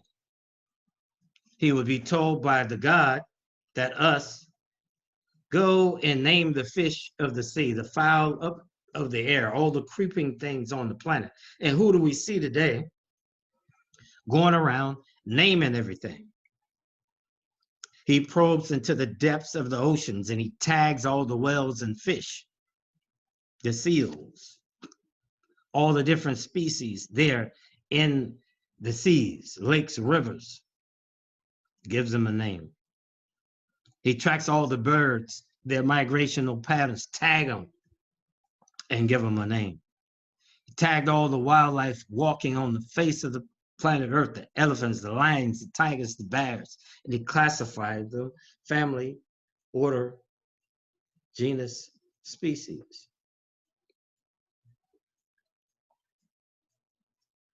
Who gave him that authority? Well, who ruled the planet Earth prior to the Caucasian people? When we look into the history and look at the Egyptian empires and the African empires that existed, even the Mayan empires that existed well past 6,000 years ago, we know who was in control. It was the Black original people. But we wanted to make a man. We wanted to give that man dominion and let him rule. Because we knew that within us, there was a germ that would bring about bloodshed, the lack of peace. And we couldn't figure out how to best challenge it, check it. So we said, let's manifest it. Let's make a man in our image. Now, if the white man is made in the image of the Black man, can we bear witness? Does he have two hands? Does he have two arms? Does he have two legs? Does he have a head just like us? But we know that there's a difference between him and the original people in the nature. He has been responsible for 2 world wars.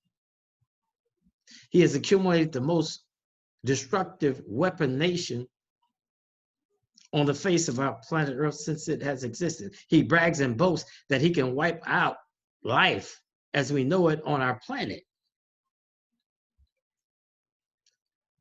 Everywhere that the Western world has gone, he has brought about destruction, corruption, and devastation. These are facts.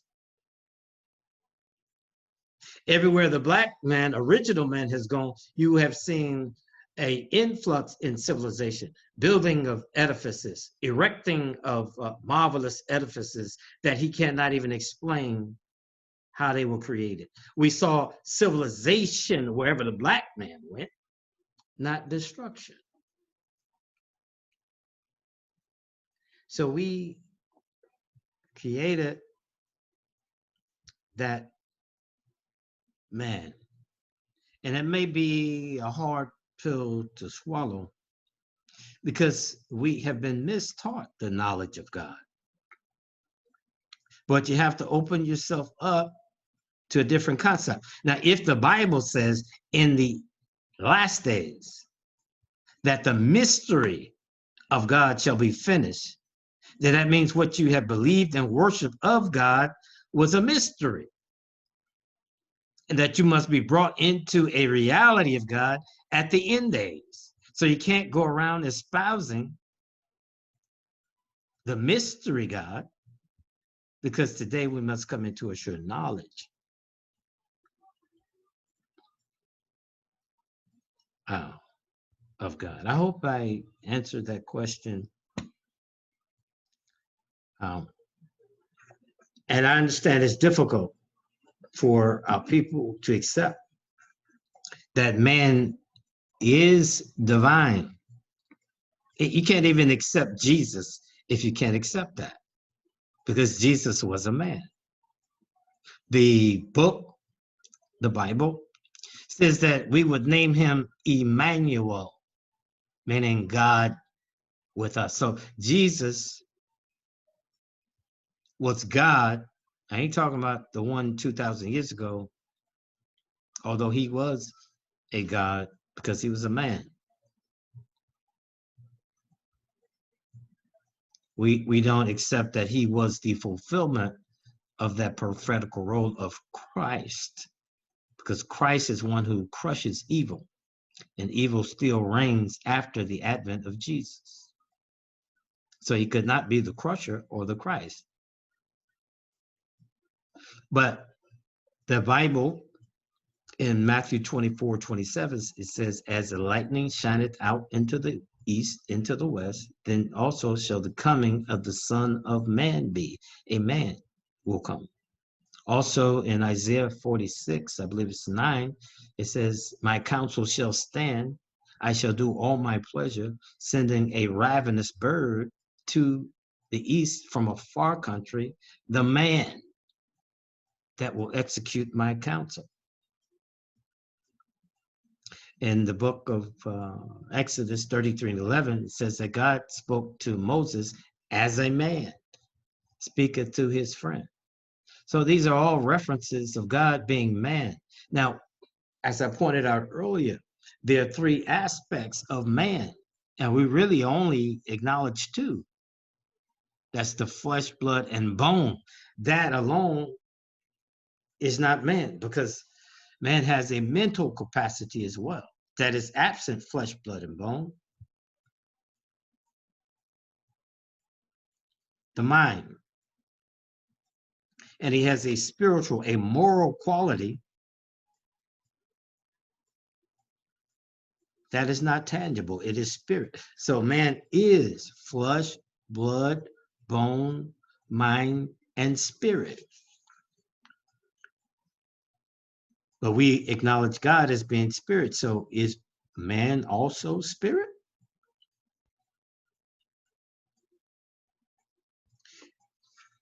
What other form has God represented himself to us in?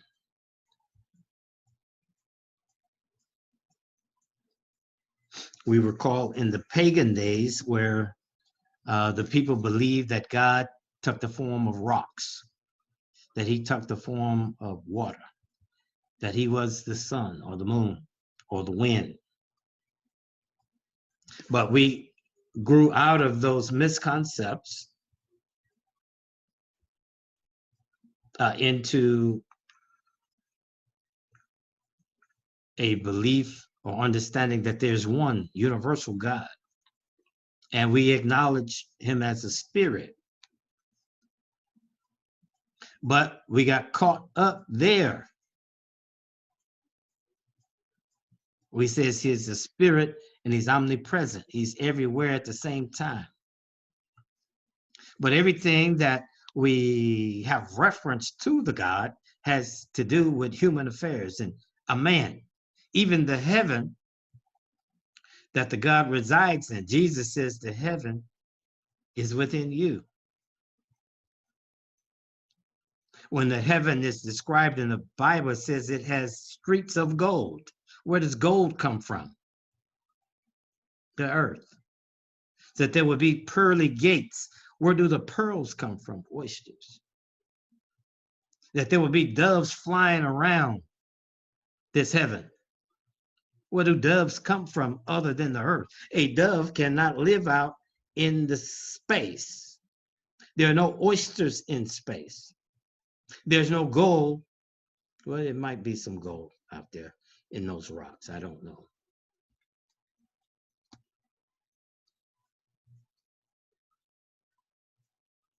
But the book. Now, can we as men manifest a place with streets of gold? I think we can. Can we build pearly gates? Yes, we can. Can we get some doves and fly them around in our city? Yeah, and call it heaven. We can. So these are things that can be achieved right here on earth. But because we've been taught by an open enemy who didn't want us to seek for heaven, which is a condition of life on earth and prosperity for our people, he wanted us to seek for it after we die. So he can use the utility of our body, our minds, and our spirits for his wealth. You get yours after you die. That's a slavery teaching. Now we are to come into the reality and the knowledge that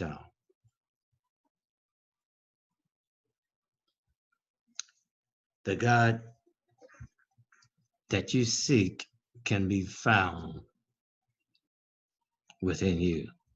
You do not know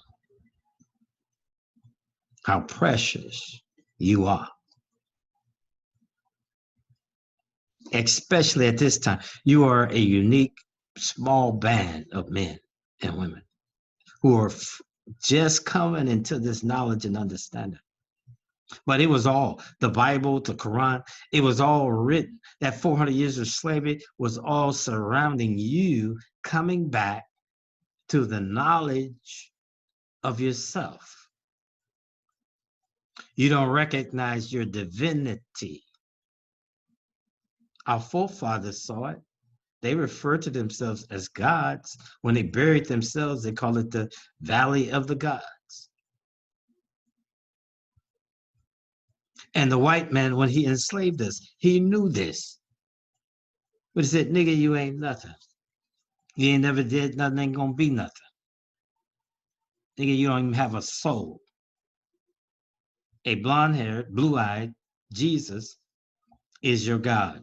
And we swallowed that. And every other thing he said that came out of his mouth. So today we must question him. Did he have our best interest in mind when he taught us his version of Christianity? Now, mind you, I am what you might refer to as a New World Christian because I'm with Christ. I am of the body Christ. Christ is one who crushes the lie. That's what I help do, crush the lie. That's what Christ does. I am of that body Christ. I am a Christian in the true sense of it. Quran says there's no distinction between a Christian and a Muslim. They're one and the same. It's the Christian religion and the Orthodox Muslim religion that has the world at odds with one another. Because they're both seeking to benefit and prosper to the religion. The worst thing that we have before us today is religion, because it's what divides and conquers us, the religion. And if you look at it, it's a custom and tradition. You go in, you do a rak'at or you pray, you sing a song, and you bear witness to something outside of yourself, but you go and do the same hell that you've been doing before you said or did the rak'at. So just give it up.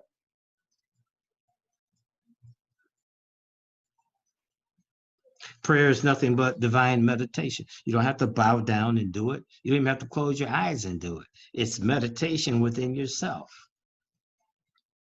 Acknowledging the greater part of self, which is Allah, our God, and submitting to the will of truth within thyself. And you as a Black person, you already know that you have a strong sense of morality, that your consciousness bothers you when you speak a lie or you do something that's against your nature that you know to be wrong. It bothers you. It weighs heavily on your consciousness. So you seek relief from it. And the only way to get relief is to bow your heads and say a prayer or ask for forgiveness. But what actually relieves you of that pressure is your own mind. Because it's your own mind that's putting the pressure on you. There's nothing manipulating your mind to say, hey, release that person of that stress. It's you talking to self, saying, hey, self, I didn't do the right thing. I'm seeking to correct myself and walk aright. And then you forgive. Your consciousness forgives you. And you're able to move on. This is a reality that is the new world. That man or woman that's catering to something other than themselves is going to be left behind, because you cannot be stopped. When you conceive a thought in your mind and set a plan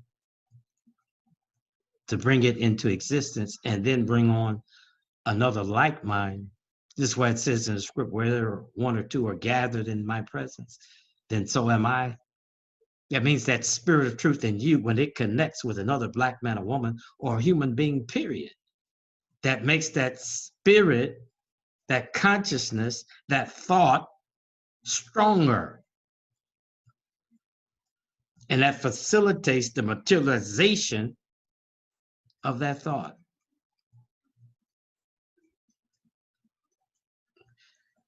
I hope I addressed that concern.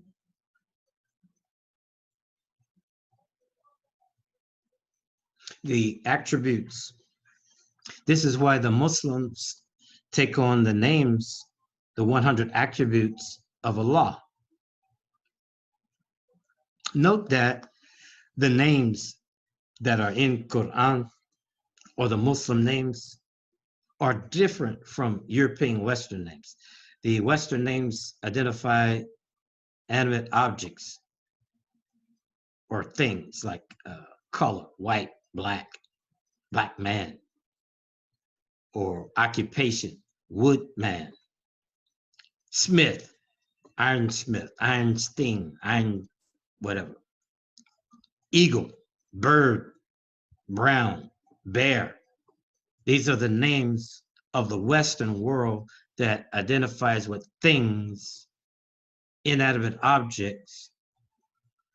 But the attributes of Allah, the names of Allah, relate to a higher moral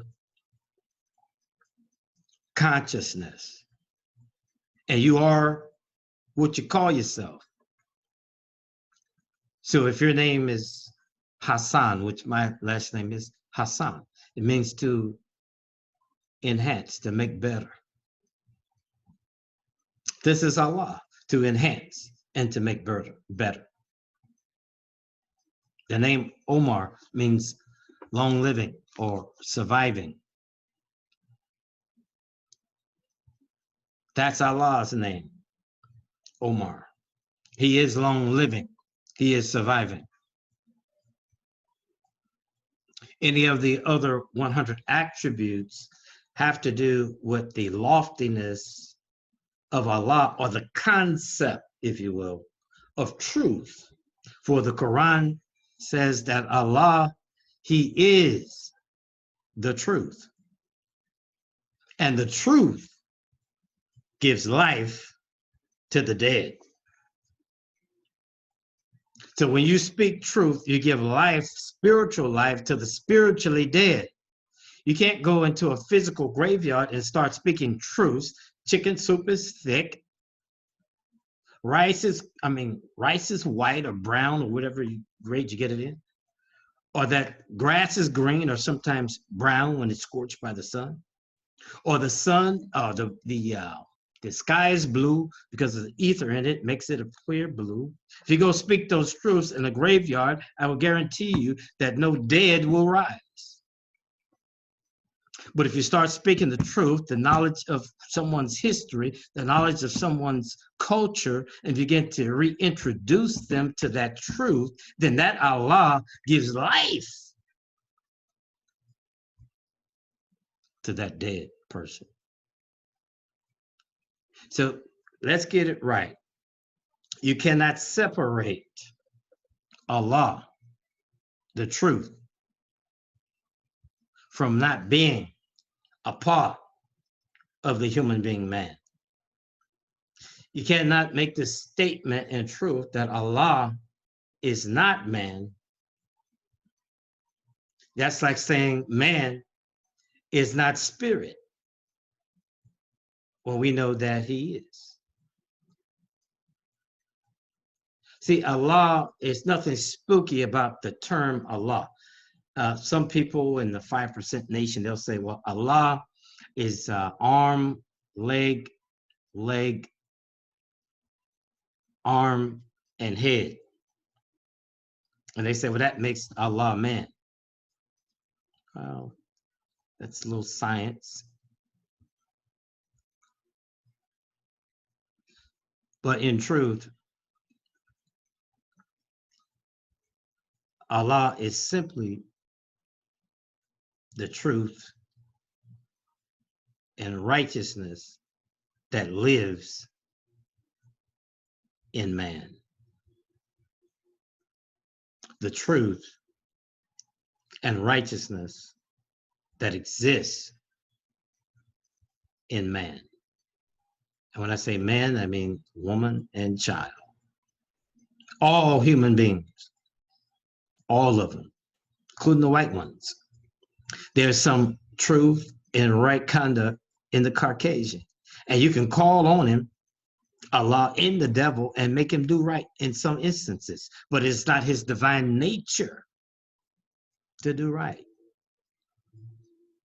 That's why we spend the time going before the UN and calling upon the UN to act right. We're calling on Allah that exists in the minds of those people to acquiesce and give us an answer to our prayer. And many of them have. But if we are to separate Allah from man, then where do we go for assistance? If we can't call on a man to help us, where do we go?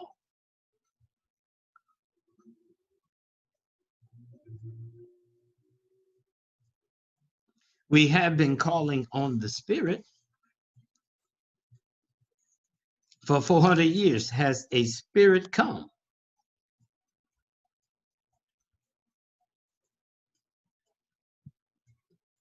I think the answer to that is no. Well, we can't observe that a man did come in the person of Master Fard Muhammad.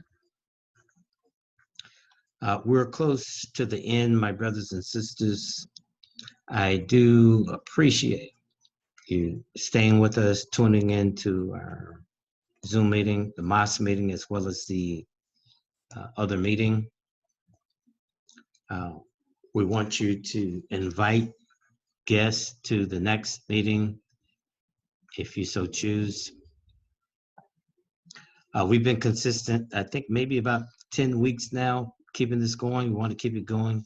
You can use the same link that you received to chime in to this meeting and send it out to the social media to invite people to participate. I do appreciate those of you who did invite others to join in. I think it's been a good discussion. On the political side with the Afro-Descendant Awareness and Reparations meeting, as well as the spiritual side, to deal with those concepts that we find in our Bible and Holy Quran, and hash them out and follow a plan in order to bring about our ultimate success as a people. Want to ask if there are any questions or comments that anyone would like to make before we close out.